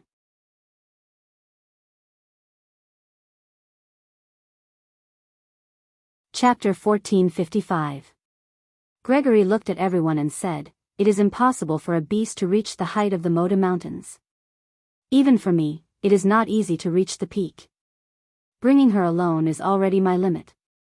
I cannot bring all of you along. If you cannot reach the peak, there is no point in you all going in. Why don't you wait here?" Gregory's words were considered polite. After crossing a small stream, they would be entering the Moda Mountains. And the weather in the Moda Mountains was much harsher than the winter in the beast world. Elvis was a beast king and Leah was a 5th-level snow fox. The two of them might be able to hold on for a while, but Wabi was a snake. Once he entered, he would be frozen stiff and enter hibernation. And the Moda Mountains were sealed in ice all year round, which meant Wabi could forget about waking up once he fell asleep. No matter how strong Oriton was, he was just a 3rd-level tiger beast. If he could not withstand the attacks of the Moda Mountains, he would definitely die. No way. Leah waved his tail and chuckled. "I will follow you in and wait for you at the foot of the mountain. We're in the same line." Elvis said simply. They could not fly, so there was really no other way. But for them to throw Gumengmeng into danger alone while they waited in a comfortable place, this kind of thing, they could not do. Wabi stared at the tall mountain covered by the snow and was lost in thought. Only when Gumengmeng had decided for him and Oriton to wait here did he suddenly snap out of his trance. He pulled Gumengmeng's hand and said, "Gu Tumeng, look at that mountain. Doesn't it look like my original form?" With that, Wabi reverted to his original form and coiled up in circles. He raised his upper body up high and opened his mouth wide, glaring at them as though he was ready to attack. Gumengmeng looked at Wabi and then at the mountain. Then, she nodded in agreement. "You don't say, it does look a little like that. But don't all snakes look like this? If Snake was here, he would probably look more like..." Wabi reverted to his human form and shook his head. He frowned. No, that is me, you? Gu Mengmeng was puzzled, but Wabi did not look like he was joking. After a moment of silence, Gu Mengmeng asked, "Little shit, do you have any impression of the Moda Mountains? Have you been here before?" Wabi shook his head and said, "I have no impression at all after I was born. Everything I remember started with Snake. By right, snakes have inherited memories, but I have no impression of my father's generation and everything in the past. It's as if my life only started when I left the Mecca desert with Snake and came to the Snake King Valley. This was very strange indeed." Gu Mengmeng patted Wabi's shoulder. "It's all right. Since you are so curious, let's go in together. If you are frozen, Lil Miss will carry you. Unless Lil Miss dies inside, otherwise, I will bring you out the way I brought you in." Wabi straightened his neck and sneered. "I am a male, do I need you to carry me?" Only true friends would know how much trust there was behind such a provocative and contemptuous smile. He knew that even if he mutated into Godzilla in there, Gu Mengmeng would still knock him unconscious and bring him out. She would not leave him alone.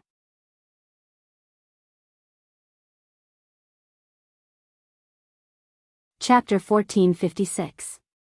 In the end, Oriton had to wait here alone. Oriton was not a rash person. He knew his own capabilities and so didn't feel that it was embarrassing for him to be the only one outside after everyone else had gone in. Doing what he could and not causing trouble for others at the crucial moment was a form of maturity. Because Elvis, Leah and Wabi obviously couldn't ascend the mountain, they split up. Gregory carried Gu Mengmeng straight to the peak of the Moda Mountains, while Elvis, Leah and Wabi treaded through the snow. As the saying goes, kneel before a dead horse at the sight of a mountain. It was clearly right in front of you, but after running for so long, it felt like you weren't getting any closer. In addition, it was already difficult to advance in the snow, so your speed was naturally limited. Elvis and Leah couldn't bear for Gu Mengmeng to follow them and suffer needlessly, so they naturally agreed with Gregory's suggestion to let him carry Gu Mengmeng up the mountain. It didn't matter if they still hadn't reached the Moda Mountains after Gu Mengmeng retrieved the love of the sky. Anyway, Gregory had good eyesight and would definitely discover them on the way back. Previously, Gu Mengmeng felt a little guilty about riding on Gregory's back. She was afraid that she would affect Gregory's search for a wife in the future. But now, the marriage had already been decided and it was already delayed. Gu Mengmeng didn't argue any further and just laid on Gregory's back. She instructed Elvis and Leah to take good care of Wabi and not let him die in the snowstorm on the Moda Mountains. It was rare that Wabi didn't explode in anger. He just stared fixedly at the mountain. Gregory's original body was huge, so when Gu Mengmeng laid on his back, she would be covered by the feathers on the outside. Her entire body would be wrapped by the fur on the surface of his skin, allowing his body warmth to protect her from the cold wind. She didn't know if it was an illusion, but Gu Mengmeng felt that Gregory's back was wider and warmer than the previous time he brought her to the Moda Mountains. The tension in his muscles became more obvious when he flapped his wings. Gu Mengmeng could feel his movements and her heart couldn't help but jump. With a change in status, his mood would also be different. Even though she knew he was just a 10-year-old child, Gu Mengmeng still blushed in embarrassment. Gu Mengmeng's vision was obstructed and she couldn't see what was happening outside. She only felt that Gregory, who had been flying steadily, suddenly adjusted his angle and flew straight into the sky. Gu Mengmeng instinctively grabbed onto his feathers and screamed in shock. Gregory replied with a chirp. Gu Mengmeng could not understand what he was saying, but she felt strangely at ease. She thought that it was probably comforting words like, "Don't be afraid, even if you fall, I will catch you." Gu Mengmeng chuckled. That's true, the sky was Gregory's territory, there would be no problem no matter how she jumped. Gradually calming down, Gu Mengmeng then realized that she had grabbed him a little too harshly. The roots of Gregory's feathers were bleeding, so she asked softly, "Does it hurt?" I. Gregory didn't reply to her. He probably understood that she wouldn't understand even if he replied, so he might as well save his energy and continue rushing upwards.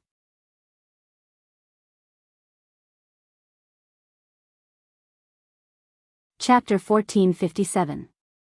The oxygen was getting thinner and Gu Mengmeng's body could not handle such a speed. She held on tightly to Gregory's feathers, her face turning pale due to the lack of oxygen. Her consciousness slowly drifted away and finally, Gu Mengmeng fainted. His body slid down unconsciously and Gregory felt a strange movement on his back. He instinctively turned around and dove down, catching Gu Mengmeng steadily. So his sharp claws hurt her and he could only use his back to fly horizontally to catch her. Flying straight up was the simplest and fastest way, but she had fainted and could no longer hold onto his feather to stabilize her body. So, Gregory had to fly in a roundabout way. This method of flying was much more difficult than flying straight up, and the increase in the flying distance due to the environment would cause the danger factor and fatigue index to increase exponentially. But Gregory would rather grit his teeth and fly forward in the cold wind than use his claws to grab Gu Mengmeng and fly straight up. Because if he grabbed her and flew, she would be injured if one side of his strength was slightly off. Secondly, without the protection of his feathers, she would be exposed to the cold wind. That knife-like wind cut his body in pain. If it were to cut her body, he did not even dare to think about it. So this was the feeling of not being able to bear to part with her. He would rather be smashed into pieces than let a single strand of her hair be hurt. Even if she, who had already fainted, did not know what kind of pain and suffering he had gone through. Just like what Gregory said himself, birds had their own pride. He would show her his strong self and let her accept him because he was an outstanding male. But he would not show his misery to gain sympathy. He wanted to spread his wings and shield her from all the wind and snow, so that her world only had sunny days. When Gu Mengmeng woke up, it was already evening. They stopped in a spacious cave and Gregory was using an ice cup to feed Gu Mengmeng. Seeing that Gu Mengmeng had opened her eyes, he secretly heaved a sigh of relief. "How are you? Do you feel uncomfortable anywhere?" Gu Mengmeng shook her head. She was actually still very weak. Her forehead and temples were throbbing in pain. She was tired and had difficulty breathing. This was a classic case of altitude sickness. She was not used to this altitude. Most people would recover in 3 to 10 days. She had snake strength supporting her body and would be fine after 1 or 2 days. But Elvis and Leah were not around, so Gu Mengmeng could not be unreasonable towards Gregory. How should she put it? Although Gregory was now a member of her family in name, Gu Mengmeng really could not see him as a partner. Some unreasonable feelings could only be displayed in front of Elvis and Leah. Let's put it this way, when Elvis and Leah were around, Gu Mengmeng was a weak lady who could not even open a bottle of mineral water. But when they were not around, Gu Mengmeng could carry a bucket of water up to 3 floors without panting. Although there were females on the Moda Mountains, as a tribe leader with an engagement, Gregory had almost no experience in interacting with females. He had fallen into Gu Mengmeng's hands the first time he left the mountains, so his love experience was equivalent to 0. He did not have Snake's inherited memories, and did not even have Elvis and Lee's familiarity and influence, so he did not know how to please a female. But he knew one thing. Gu Mengmeng was not willing to rely on him. Digression.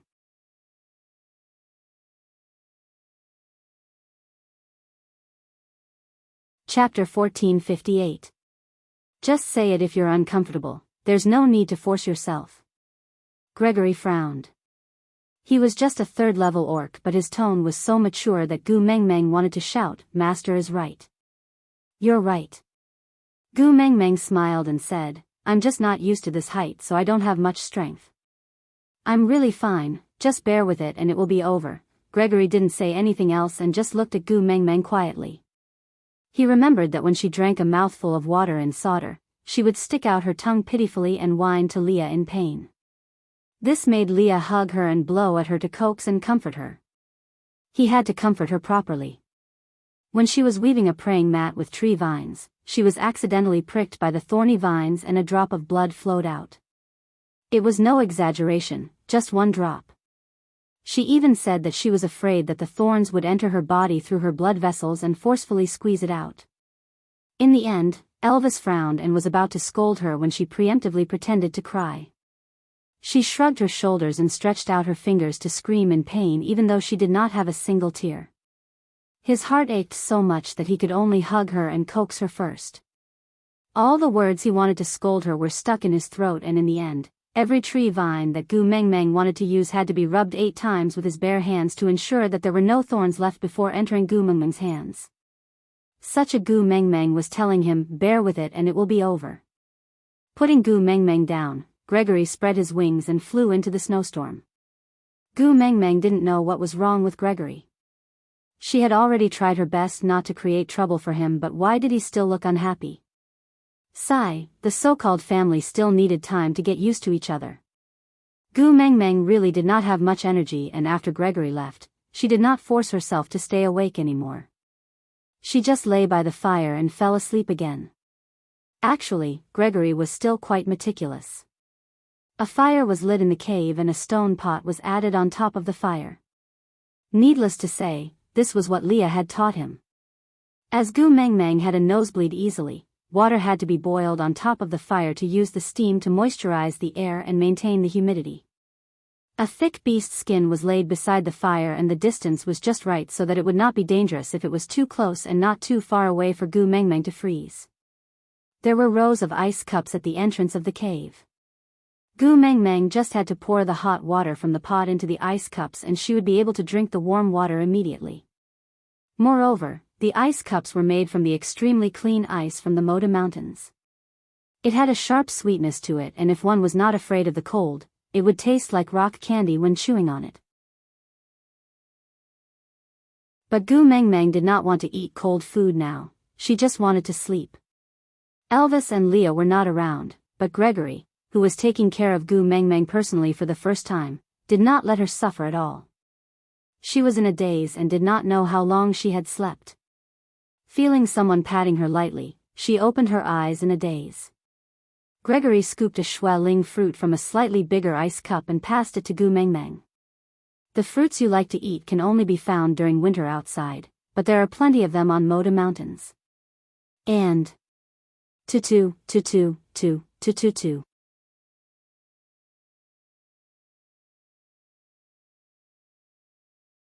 Chapter 1459. Gu Mengmeng wanted to reject him. She felt that this position was too ambiguous. Other than Leah and Elvis, she could not accept anyone else hugging her like this. Really, it was extremely awkward. Gregory could tell that she wanted to struggle and did not force her. He just said calmly, the temperature here is much lower than the ground. You will get frostbite if you don't cover yourself with beast skin. Elvis and Leah are not around. Although I am just a guardian beast, I have the responsibility to protect and take care of you. I'm just feeding you a few fruits. You don't have to reject me so much. I can also recognize my own position. Gu Mengmeng actually did not think so much. Everything she did was just out of instinct. She felt a little embarrassed after being reminded by Gregory. She had ruined his reputation and ruined his entire life. She originally wanted to treat him better, but she forgot that in the beast world, not causing trouble for others was not a virtue.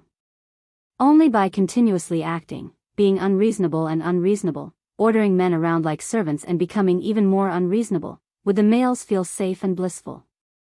He would then say with a smile, "Look, my female is so reliant on me. She gave me so many chances to prove that I love her." Sighing, Gu Mengmeng opened her mouth to take the Xue Ling fruit from Gregory's hands. Then, she smiled and said, "Thank you." Gregory smiled faintly and sighed. He asked as if he was talking to himself, "Do you also say thank you to Leah and Elvis?" Gu Mengmeng thought for a while and shook her head. She said, "I did in the past, but I slowly got used to it. Thinking about it, it's really been a long time since I said thank you to them." The answer made Grace feel a little better. She did not say thank you to him because she was estranged. She was just not used to his care.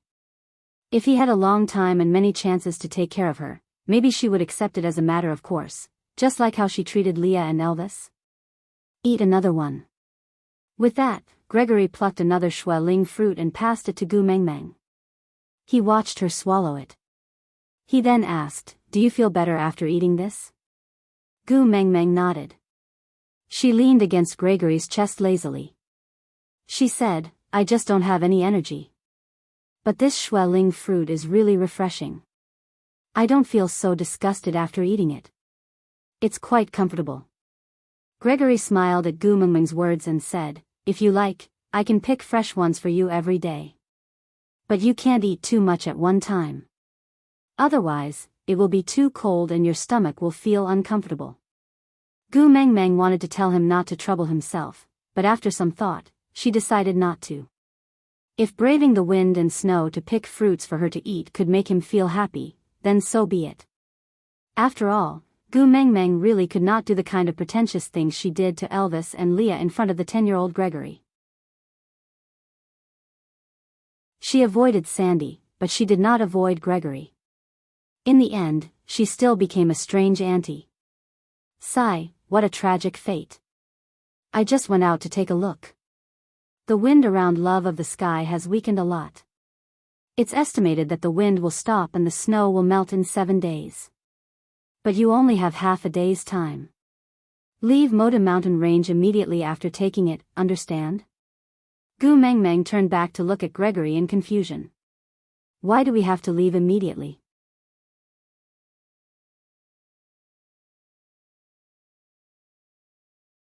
Chapter 1460. Gu Mengmeng thought about it. Perhaps it would be like how Sun Wukong obtained the ocean-stabilizing needle.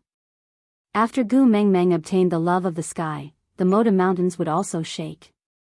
But luckily, all the birds living here were birds, so they should not be buried alive.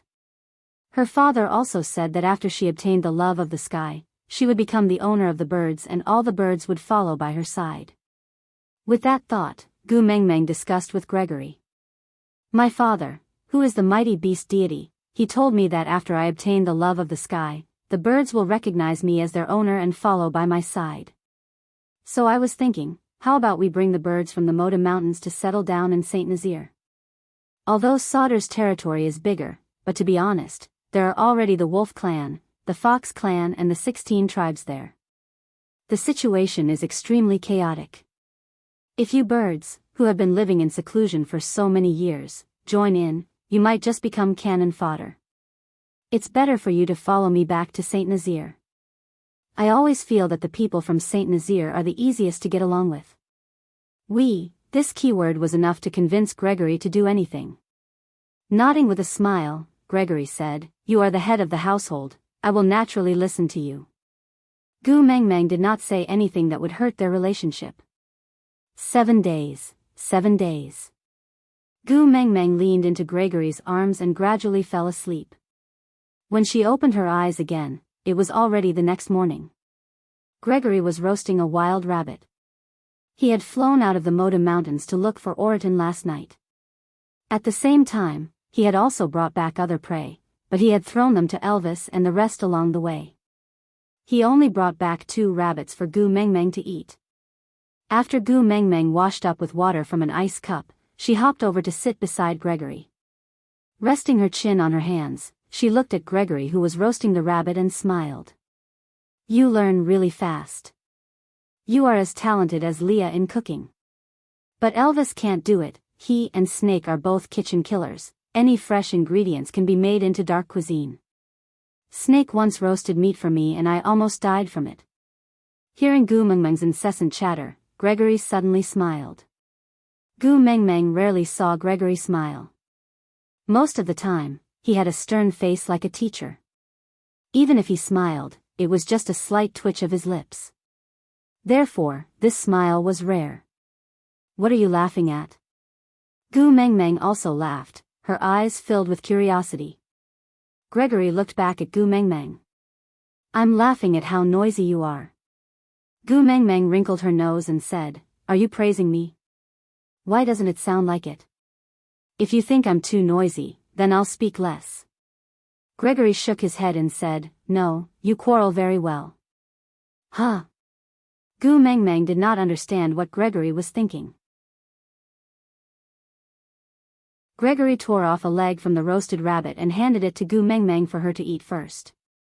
Then, he placed the water back on the fire and said, in the past, there was only the sound of the wind blowing and snow falling on the Moda Mountains.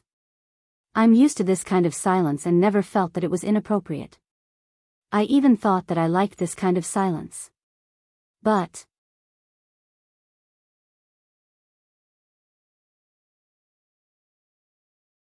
Chapter 1461. You like crowds? Then the next time I bring you back to St. Nazaire, when the 16 valued members gather together, damn, that scene is comparable to a large-scale market. Gu Mengmeng chuckled. Gregory nodded with a smile and said, okay. He did not tell Gu Mengmeng that he was actually used to being quiet, but he felt good when she was noisy. He did not like noises other than hers. After breakfast, Gregory gave Gu Mengmeng 10 Shualing fruits that he had just plucked today. Eating barbecued meat early in the morning was indeed too oily for Gu Mengmeng, so eating a few fruits was just nice to clear her mouth. The next time you pluck fruits, bring me along. I want to admire the scenery of the Moda Mountains. Gu Mengmeng said as she ate. Gregory thought for a moment, then shook his head in rejection, saying, the wind outside is too strong, you will damage the house. Seeing her frown, his heart ached a little, so he added, 6 days later, won't the Moda Mountains have half a day without wind or snow? You can admire the scenery then. Hearing Gregory's words, Gu Mengmeng became even more excited about what would happen 6 days later. After obtaining the love of the sky, she could go home and give birth to little foxes. Her family would become more and more lively. Huda and his brothers were growing too fast and could no longer play with her. She had to hurry and give birth to a nest of cute buns. Feeling happy, Gu Mengmeng could not help but start humming. That tuneless song made Gregory mesmerized. When Gu Mengmeng realized that Gregory was staring at her in a daze, half a day had already passed. Hey, come back to your senses. Gu Mengmeng stretched out 5 fingers and waved them in front of Gregory. Only then did Gregory return to his senses. He cleared his throat awkwardly and said, I didn't expect you to know how to sing. Gu Mengmeng's eyes brightened and she looked at Gregory, saying, oh yes, I heard from Leah that the males from your bird tribe can also sing. Gregory nodded and said, it's just not as good as yours. Gu Mengmeng hugged her knees and looked at Gregory. Sing one for me. Gregory did not hesitate and nodded his head. He hugged Gu Mengmeng in his arms and whispered a tune into her ear. It was a light and deep melody, as if he was playing a famous piece on an ancient European piano. It was not surging and passionate, but every note touched her heart. He did not utter a single word throughout and only hummed softly, but Gu Mengmeng was intoxicated. He embraced her and swayed gently to the rhythm, as if they were dancing together. After humming the song, Gu Mengmeng could not stop herself and looked at Gregory with an intoxicated gaze. Grace was drunk and lost in her eyes. The corners of his lips curled up unconsciously. At that moment, she was the only one in his eyes. You like it? Grace whispered. Gu Mengmeng nodded her head without hesitation. Then, she mimicked Gregory's tone and hummed a few lines, but to no avail. She could not hum out the kind of charm he had. There was not a single word, but it was filled with deep emotions. She could never learn it. Courtesy demands reciprocity. I will sing a song for you too. Gu Mengmeng said with a smile.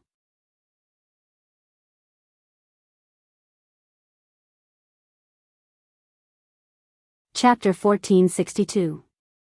Gu Mengmeng thought for a while and sang, Just Happened to Meet You. The only races in the beast world who could sing were the females of the mermaids and males of the birds, but the songs they could sing had no lyrics. So, although Gu Mengmeng's singing was different from Gregory's, it was rare. Moreover, the cave formed a unique echo chamber, adding to the quality of the singing. Gregory was smiling the entire time, smiling especially blissfully. There was no other reason other than there was only him and Gu Mengmeng here. Every single note that Gu Mengmeng sang was for him. In the bird tribe, singing was a form of courtship. Of course, he knew that Gu Mengmeng was not clear, but it was enough for him to deceive himself into believing that this was Gu Mengmeng's confession to him. Just like that, it was enough. Everything was worth it. On the 5th day, Gu Mengmeng's altitude sickness had completely recovered. Having regained her energy, she was eager to try again. She started drawing on the walls of the cave out of boredom. At the start, she drew some messy, secret martial arts books, which were actually just matchstick men fighting without any style. Then, she suggested drawing a portrait for Gregory, to which Gregory was naturally willing to cooperate. So, Gu Mengmeng tried to find light and made Gregory change his style. Finally, she posed him sitting sideways at the entrance of the cave, gazing into the distance with an unfathomable look. But, Gu Mengmeng was not a child who had learned how to draw. She tried her best and finally drew Gregory into crayon Shinchan. Done? Gregory stood up and walked over when he saw Gu Mengmeng keeping her pen. Don't move. Gu Mengmeng waved her hand and rejected him. Hearing that, Gregory really stopped moving. He smiled and asked, "What's the matter?" Gu Mengmeng used her body to block the drawing tightly and said awkwardly, "That. I didn't finish it. Why don't we not look at it?" Gregory chuckled and said, "It's fine no matter how you draw it." With that, Gregory took another 2 steps forward and was already in front of Gu Mengmeng. Gu Mengmeng's back was pressed against the wall, blocking the crayon Shinchan has something on his mind, drawing completely. She raised her head and the tip of her nose was pressed against Gregory's chest muscles.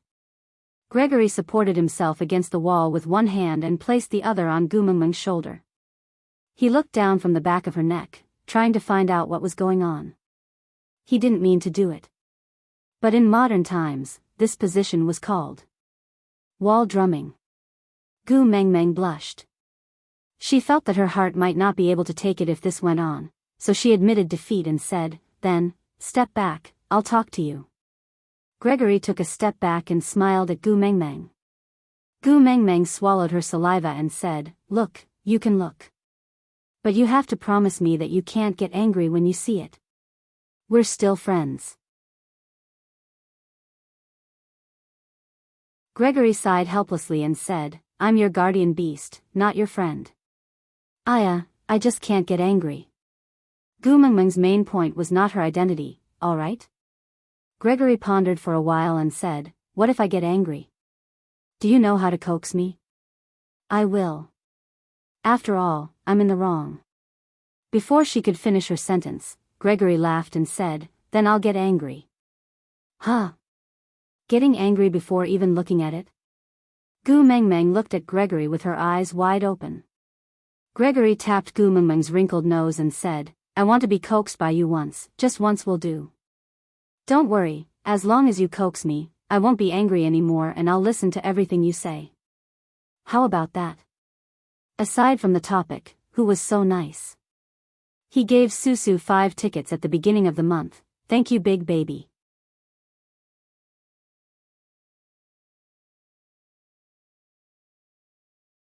Chapter 1463.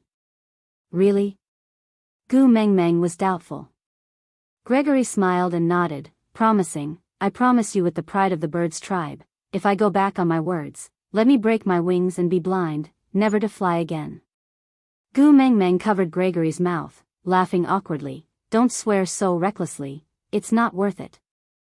I'll just show you, spit a mouthful of saliva and say that the oath you made just now doesn't count." Gregory didn't know that ever since snakes cut open his chest and take out his gallbladder became a maxim, Gu Mengmeng had been traumatized by oaths. Every time she heard someone say such a vicious oath, she would feel terrible, really terrible. Gregory only knew that Gu Mengmeng's soft and fragrant hand had automatically pressed against his face, covering his mouth, her exquisite little face looking at him anxiously, as if he was an important person. She was worried for him, afraid that his oath would come true. But, was she a fool? He was not angry at her at all, even if she had drawn him as a green-faced, fanged monster. As long as it was drawn by her, he would find it pleasing to the eye. Actually, he did not even need to coax her, he would not blame her at all. He only wanted to deceive her to coax him once. How could the vow come true? Pulling her little hand away from his mouth, Gregory looked back at her with a gentle gaze, using his mellow voice to whisper, "The vulture tribe has never gone back on their words. But you still said you wouldn't like me back then, and told me to give up early. Isn't it a slap in the face now? I don't care, spit a mouthful of saliva and say it again. Other than Elvis and Leah, Gu Mengmeng rarely said such willful words to others, and it was not common for her to be so stubborn for no reason. She did not know why, but she felt that Gregory's oath made her extremely uneasy. Break his wings and be blind, damn, how similar was it to Snake's act of cutting open his chest and taking out his gallbladder.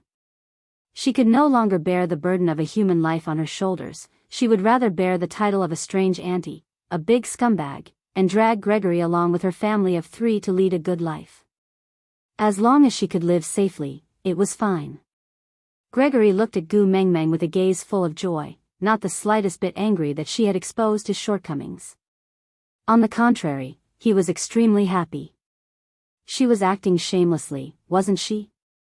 That dignified Gu Mengmeng, who always put on the airs of a messenger of the beast deity, always smiled gently to her friends and was cold and contemptuous to her enemies, was acting shamelessly like a child in front of him, right?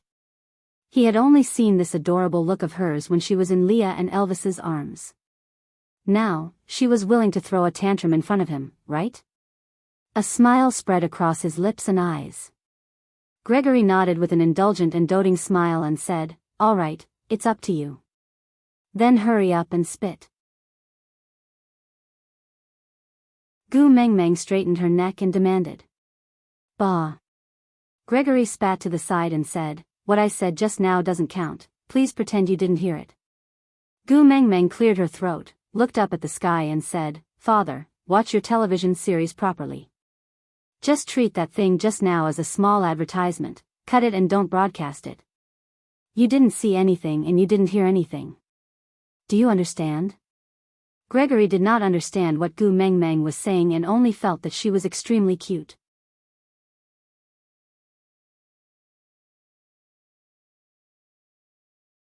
Chapter 1464. Gu Mengmeng was afraid that if she did not get up, Gregory would say things like broken wings and blind eyes again, so she did not try to hide anymore and slowly moved to the side. That Crayon Shinchan has something on his mind picture appeared in front of Gregory. Gu Mengmeng carefully observed Gregory's expression. Seeing that he was still smiling and did not look unhappy, she finally heaved a sigh of relief. How should she put it? The tolerance of males in the beast world towards females was as wide as the Pacific Ocean. Gregory tilted his head to look at Gu Mengmeng and said, "Can I be angry now?" "Huh?" Gu Mengmeng was at a loss and said, "Is it really ugly?" Gregory shook his head and said, "It's not ugly, it's very cute. But I want you to coax me, so can I be angry now?" Was there a need for approval to be angry? If she said not to be angry, would he not be angry? Gu Mengmeng felt a little helpless. She had almost forgotten how lowly the males in the beast world were. Before she mated with Elvis and Leah, the two of them were also like Gregory. They always acted according to her wishes and were careful in everything. After mating, they were always worried that she would abandon them. Especially Elvis, he was so shocked when she went into the water to touch a lotus root. It was only after experiencing so many things that they believed that she loved them and would not abandon them that they gradually became bolder. While spoiling her, they were also controlling her. She was not afraid of him. Until now, Gu Mengmeng had forgotten that in the beast world, males had to be so careful in front of females they liked, as if they were walking on thin ice. Didn't he just want her to act coquettishly and coax him? What was so difficult about it? Gu Mengmeng took a step forward and wrapped her arms around Gregory's arm, shaking it left and right. She looked up at Gregory with her big watery eyes and said with a trembling voice, Don't be angry." Gregory's iron bones were melted by Gu Mengmeng's "Mm." A suspicious pink color crept up the tip of his ears and Gregory coughed guiltily. He looked to the side and did not dare to look at Gu Mengmeng again. He was the one who expected her to act coquettishly, but she really did it and he did not dare to look at her. His heart was beating so hard that it felt like it was going to burst out of his chest.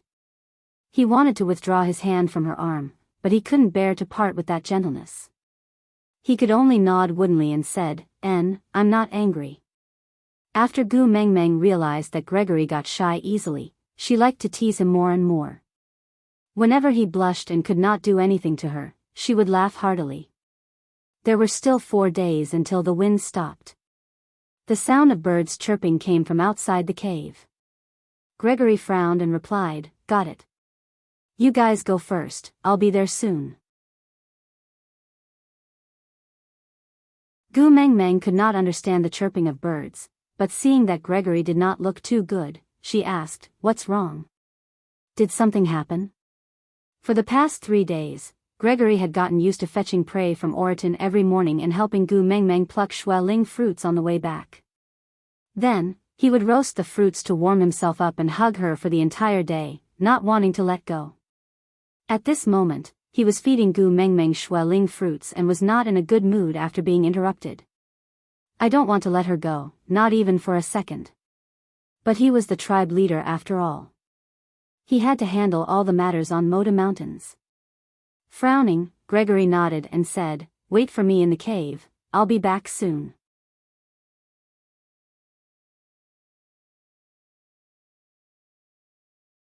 Chapter 1465. Gregory really wanted to kiss her before he left like Elvis and Leah, but he knew that as a guardian beast, he did not have the right to do so. Being able to hug her like this was already a benefit that he cheated by using the low temperature as an excuse. Back on land, or rather, if any of her partners were here, it would not be up to him as a guardian beast to hug her.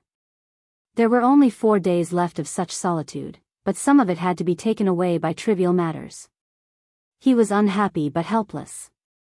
Hugging her tightly, he said in a low voice, "Wait for me to come back." Gu Meng Meng instinctively replied, but after replying, she found it funny. She was not sure how high the altitude was here, but she reckoned that she would not reach the ground even if she jumped today. She did not want to court death, so she had no other choice but to wait for him to come back. Gregory wanted to end this quickly, so he wrapped Gu Meng Meng tightly in the beast's skin, hugged her again, and left decisively. Looking at Gregory's back view, Gu Meng Meng clicked her tongue. She had to admit, he was so damn handsome. Grace was gone for most of the day. She did not feel it when he was around, but now that she was alone, Gu Meng Meng was really not used to it. It seemed that ever since she transmigrated to the beast world, she rarely stayed alone like this. Previously in Saint Nazaire, there was a period when Elvis and Leah were very busy, so she was alone at home. But during that period, Leah had also arranged for Mandy to accompany her and chat with her. And that was on land. Even if no one accompanied her, there were still many things she could do. But here, Gu Meng Meng looked around. Although this cave was very spacious and had all the necessities, but when she was alone, it seemed so cold and lonely. When Gregory was with her, she felt that the snowstorm outside was very majestic, but when she looked at it alone, why did it seem so desolate? Gu Meng Meng wrapped herself in the beast's skin and sat at the entrance of the cave. She could not help but think, has Gregory been sitting here alone for the past 10 years, looking at this boundless world covered in pure white snow? Other than this endless white, is there anything else in his world?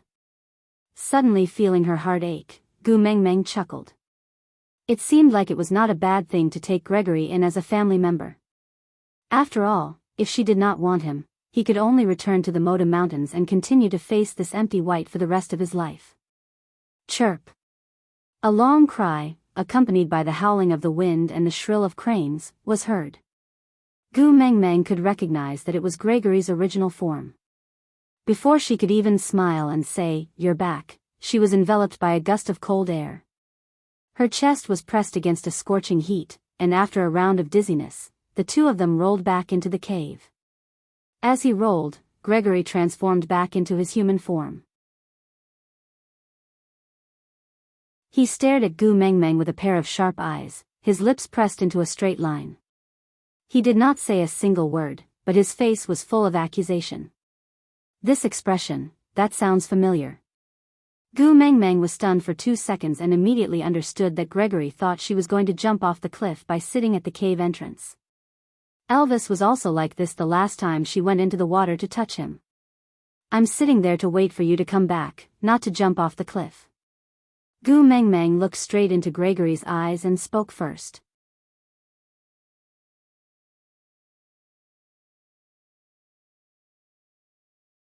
Chapter 1466. You walked the entire day. I would have jumped long ago if I wanted to. Gu Mengmeng pushed Gregory and said, "Can you sit up first? It's quite heavy. I can't breathe with you pressing down on me like that." Only then did Gregory realize that his position with Gu Mengmeng was not appropriate. Although this position had appeared many times in his dreams, but he did not have the status to press down on her like that.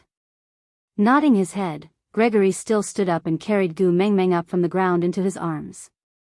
His back was facing the cave entrance and his face was facing Gu Mengmeng, as if he was guarding against her suddenly rushing out. Gu Mengmeng shook her head helplessly and said, "I already said a few times, the last time I jumped off the cliff, I was not really seeking death. I only jumped because I was sure that you would catch me. This time I came on my own accord. We are going to get the love of the sky in 4 days. Why would I jump off the cliff for no reason? I don't have a motive, right?" Thinking about it, Gregory felt that it made sense. He sighed and said, "Sorry, I was too nervous." Gu Mengmeng smiled and said, "It's normal, I am used to it. Elvis is the same too. He always feels that I am going to abandon him. Any dangerous move will successfully make him explode." Patting Gregory's shoulder, Gu Mengmeng smiled and said, "But you have to believe me, I don't have any masochistic tendencies. Seeking death is really not my hobby." Gregory was unwilling to admit that the scene of her jumping off the cliff with his own eyes had already left a shadow in his heart. The sky was originally where he was most at ease, but once he saw her near the cave entrance, every factor in his body would clamor for unease. He did not like himself who was so paranoid, but he could not help but like her, who made him become like this. Sighing silently, Gregory pulled Gu Mengmeng back into his arms and said, I know. He knew everything, but he could not help but worry. Just like someone once said, we all understand the logic, but we still cannot live this life well. It's very windy at the peak, it's too dangerous for you to sit there. Gregory tried his best to find a lame excuse.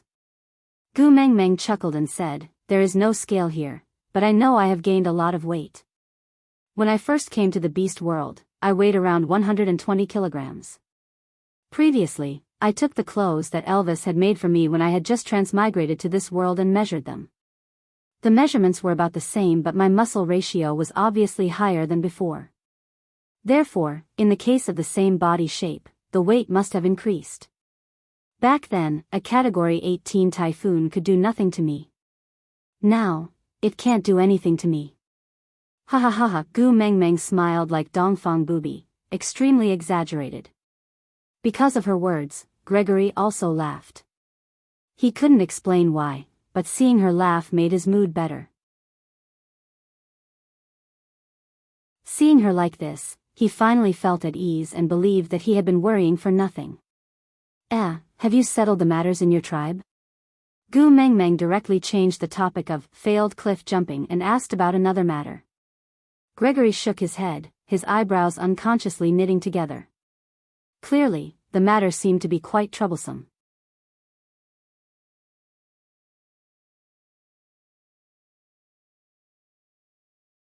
Chapter 1467. The bird's tribe was more devoted to the beast deity than the other tribes. So to Gregory, Gu Mengmeng's words sounded a little rebellious and heinous. But, the beast deity was still not as important as his own female, so Gregory did not reprimand Gu Mengmeng. He shook his head and said, I don't have to ask the beast deity about this, but I might have to ask you. Me? Gu Mengmeng pointed at her own nose and asked, why? Are the others from the bird's tribe objecting to me taking the love of the sky? Gregory shook his head and said, no, it has nothing to do with the love of the sky. Then what is it? Gu Mengmeng heaved a sigh of relief. As long as it did not interfere with her taking the love of the sky, everything else was fine. Gregory was a little hesitant and said as if it was not a good time to speak, do you still remember the female you sent to the Moda Mountains previously? Gu Mengmeng thought for a moment and said, Miranda. Gregory nodded and said, she is pregnant. Gu Mengmeng blinked and smiled awkwardly, saying, isn't it a good thing for a female to be pregnant?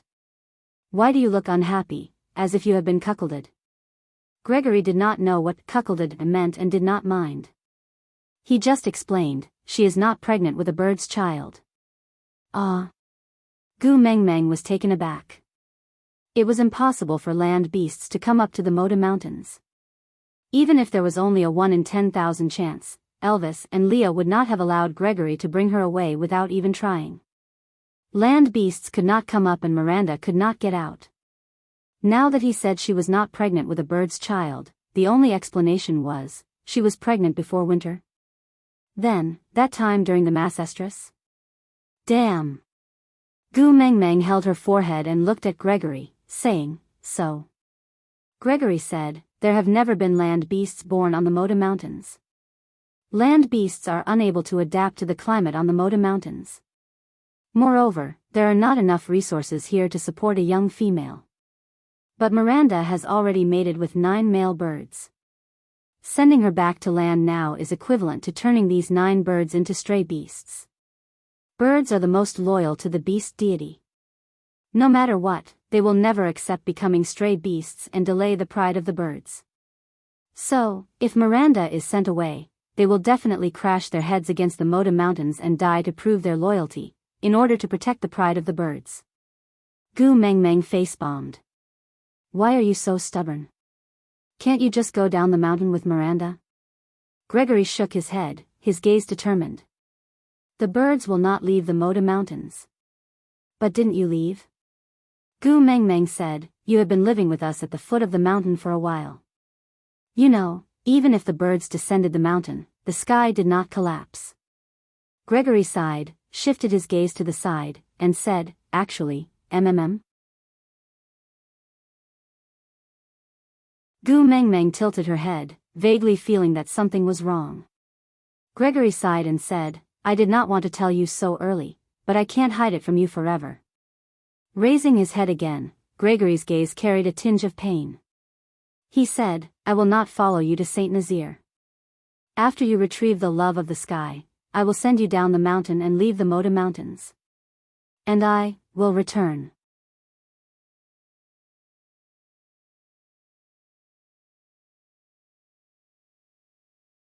Chapter 1468. I am also your guardian beast here. As long as you are in danger, I will rush over to protect you immediately. But at the same time, I am also the leader of the birds' tribe. I have responsibilities and obligations that I cannot shirk from. Unless the Moda Mountains disappear, I will have to guard this place forever. Gregory's hand involuntarily caressed Gu Mengmeng's face. If you are willing, you can take some time out to visit me every year. There is no shortage of water during the dry season. You can come over during the dry season to avoid the summer heat.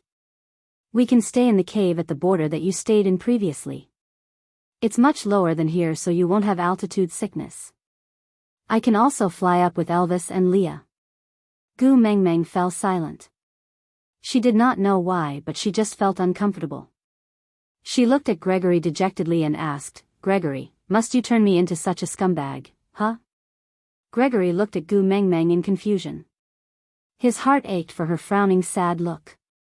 Gu Mengmeng said, I took your status but refused to mate with you. I am in the wrong and I owe you. But you have to give me a chance to make it up to you, right? I have already thought it through.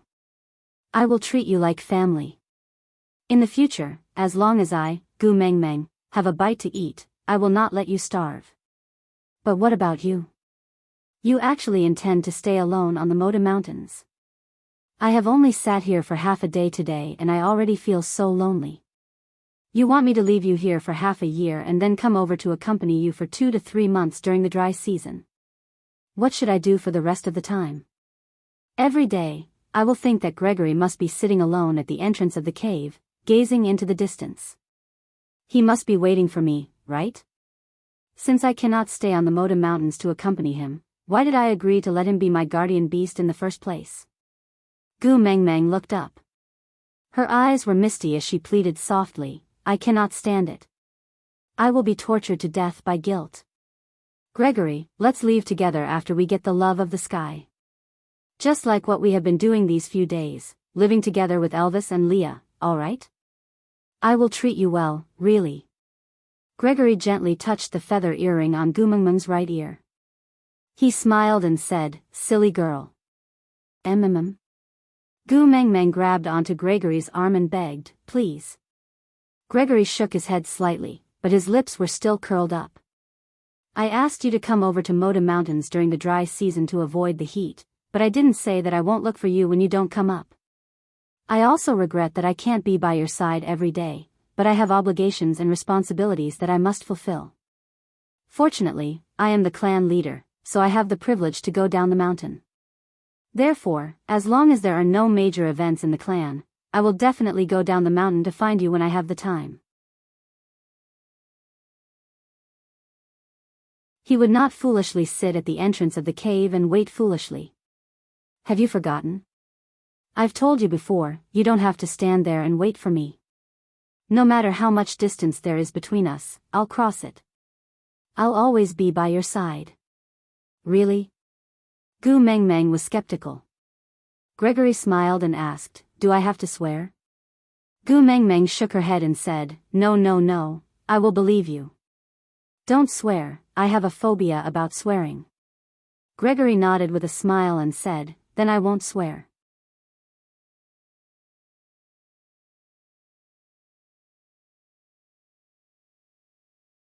Chapter 1469. Gregory nodded, his brows still furrowed. "This kind of thing has never happened before, I really have no experience.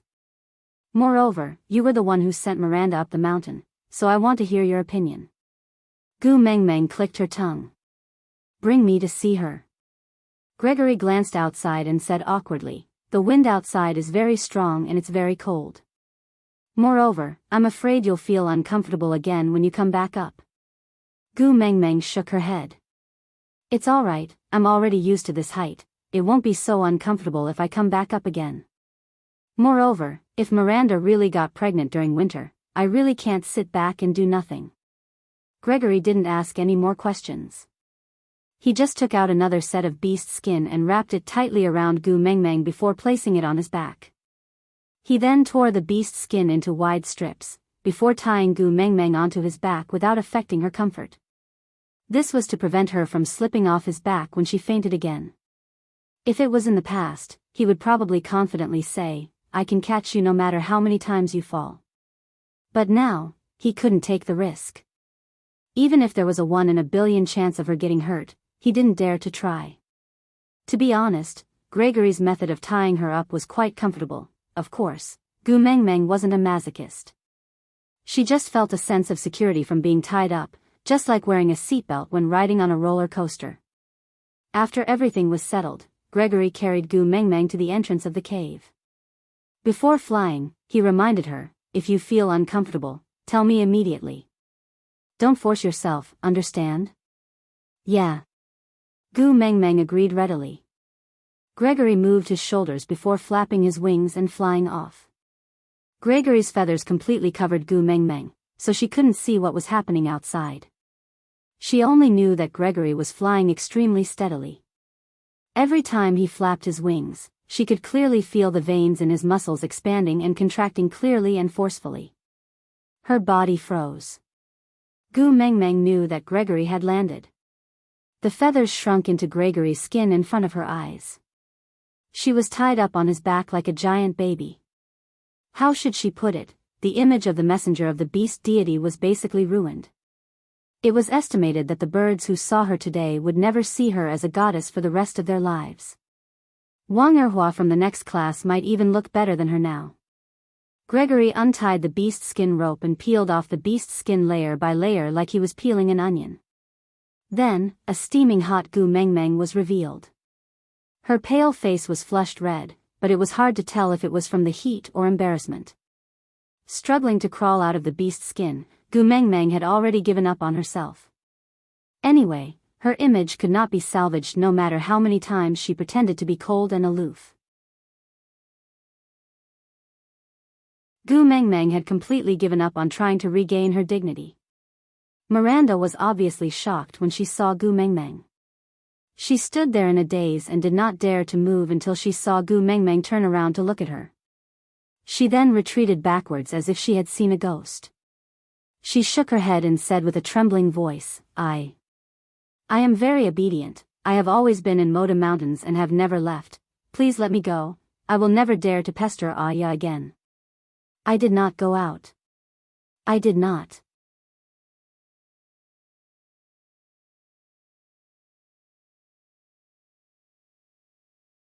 Chapter 1470.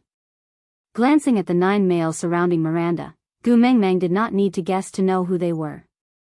Even if the Moda Mountains did not exit the beast world, those who could enter a cave with a female so openly must be partners.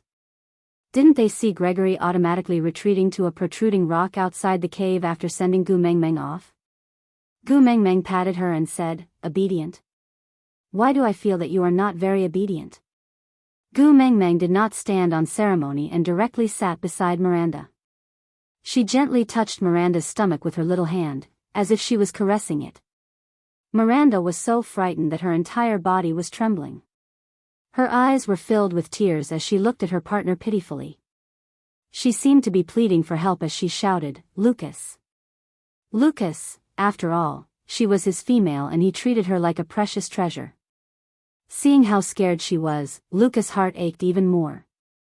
He took a step forward and said, "Great messenger, Miranda is timid and she is pregnant now. You..." Gu Mengmeng turned back and smiled at Lucas, asking, "What did I do?" "I just came over to see her after knowing she is pregnant." But Lucas was a bird after all and had an almost blind loyalty to the beast deity. Gu Mengmeng was the messenger of the beast deity, he naturally had to bow down to her. And Gu Mengmeng really did not do anything overboard.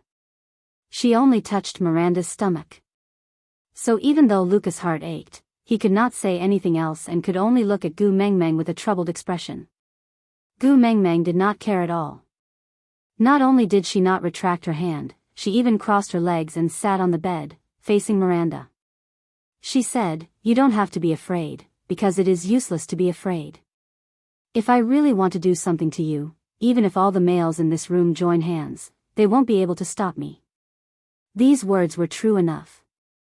After all, unless there was a beast king among the 9 of them, even 9 5th-level beasts would not be Gu Mengmeng's match.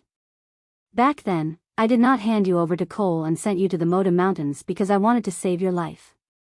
If I wanted to harm you, I did not have to dirty my own hands. As long as I ignored you, Cole would naturally not let you off." "Oh, you still don't know? He is now the beast king of the fox tribe." At the mention of Cole, Miranda trembled even more violently. Gu Mengmeng narrowed her eyes and lightly tapped on Miranda's tummy. "This child is Cole's?" Miranda's eyes were starting to lose focus. It was obvious that she had yet to recover from the previous news and was shocked by the news that Cole had become the Fox King.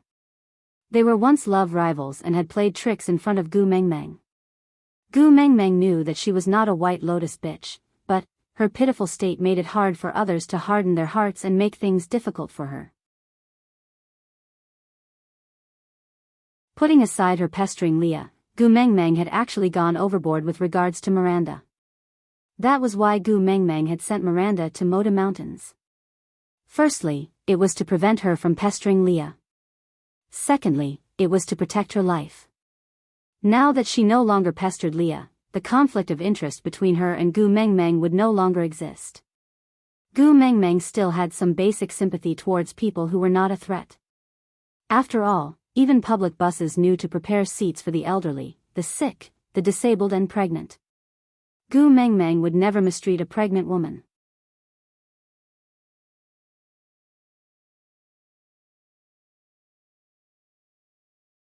Chapter 1471.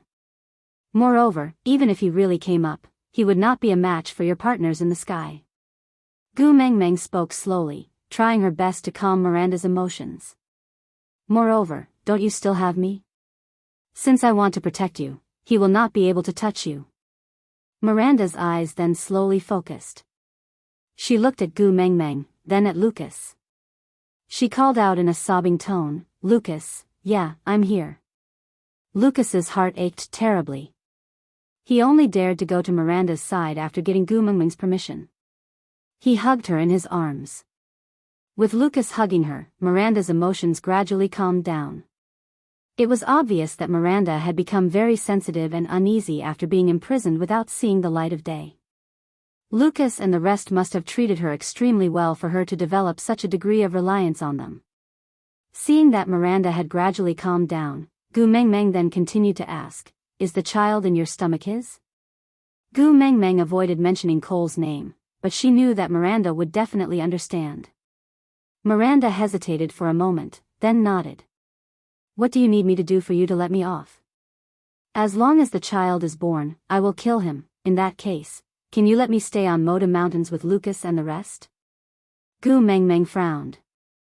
She knew that females in the beast world were used to being selfish. Other than themselves, the lives of others were not worth much. But she thought that as a mother, she should have the most basic maternal love. She knew that in Miranda's eyes, she might be a demon that was scarier than Cole. But she thought that she would at least try to protect her child. She was more or less disappointed with the coldness of the beast world. "He wants this child, do you know that?" Gu Mengmeng's attitude also turned colder. Initially, Gu Mengmeng did not understand why Cole had asked Gregory to send him to Moda Mountains.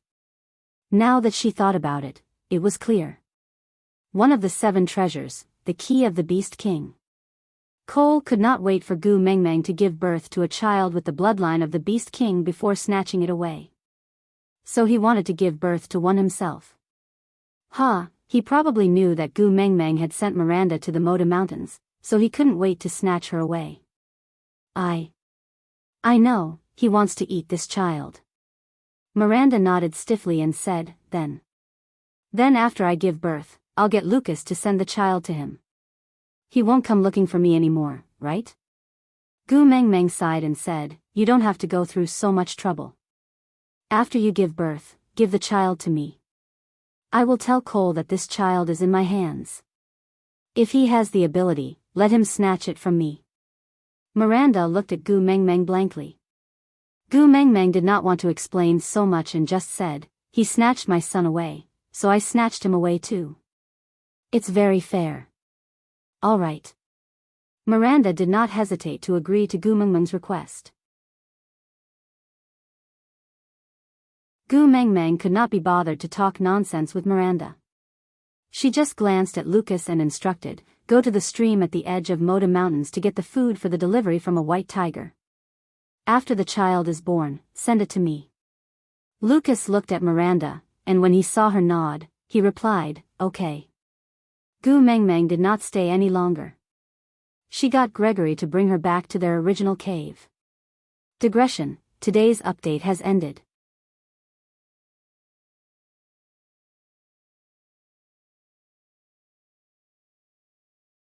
Chapter 1472. You really want to raise Miranda's child? After returning to the cave, Gregory asked hesitantly. Gu Mengmeng lowered her head and said, "I want to open the doors of time and space and need the key of the Beast King. Using someone else's child is better than using my own."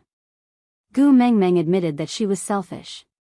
She wanted to kill Cole at the same time she opened the doors of time and space to completely eliminate the hidden danger that threatened Qixuan's life. Using someone else's child to exchange for her own child was despicable, shameless, and inhumane.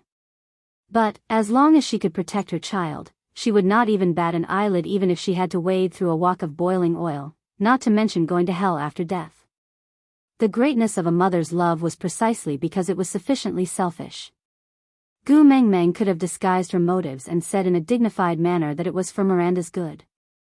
Without this child by Miranda's side, Cole would not have any reason to pester her anymore. She could also say in a saintly manner that she could not bear for this child to be abandoned so easily by Miranda, so she placed him by her side to raise him. But she did not. Perhaps this was Gu Mengmeng's last shred of dignity. "I am despicable and I admit it. After doing something that deserved to be spurned, there was no need to put on an aggrieved look.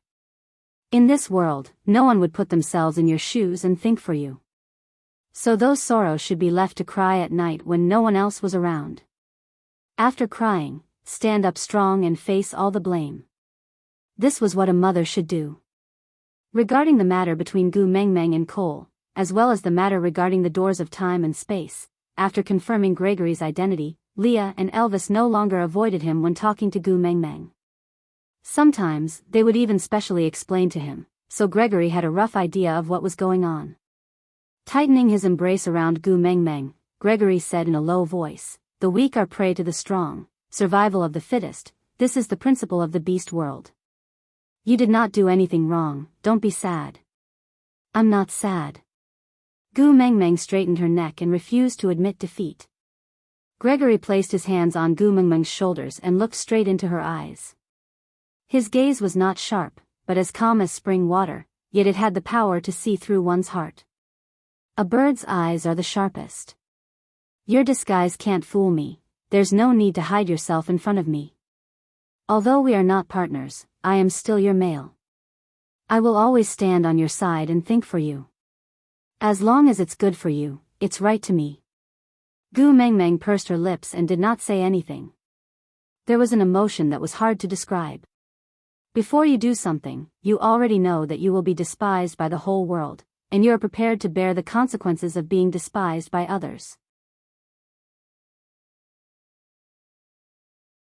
So when the whole world is throwing rotten leaves at you, you can grit your teeth and tell yourself in your heart, "I don't regret it, everything I've endured is worth it." But at this moment, someone suddenly appeared in front of you, hugging you in a warm embrace and telling you in a soft voice, "Don't be afraid, I'm here and I believe in you."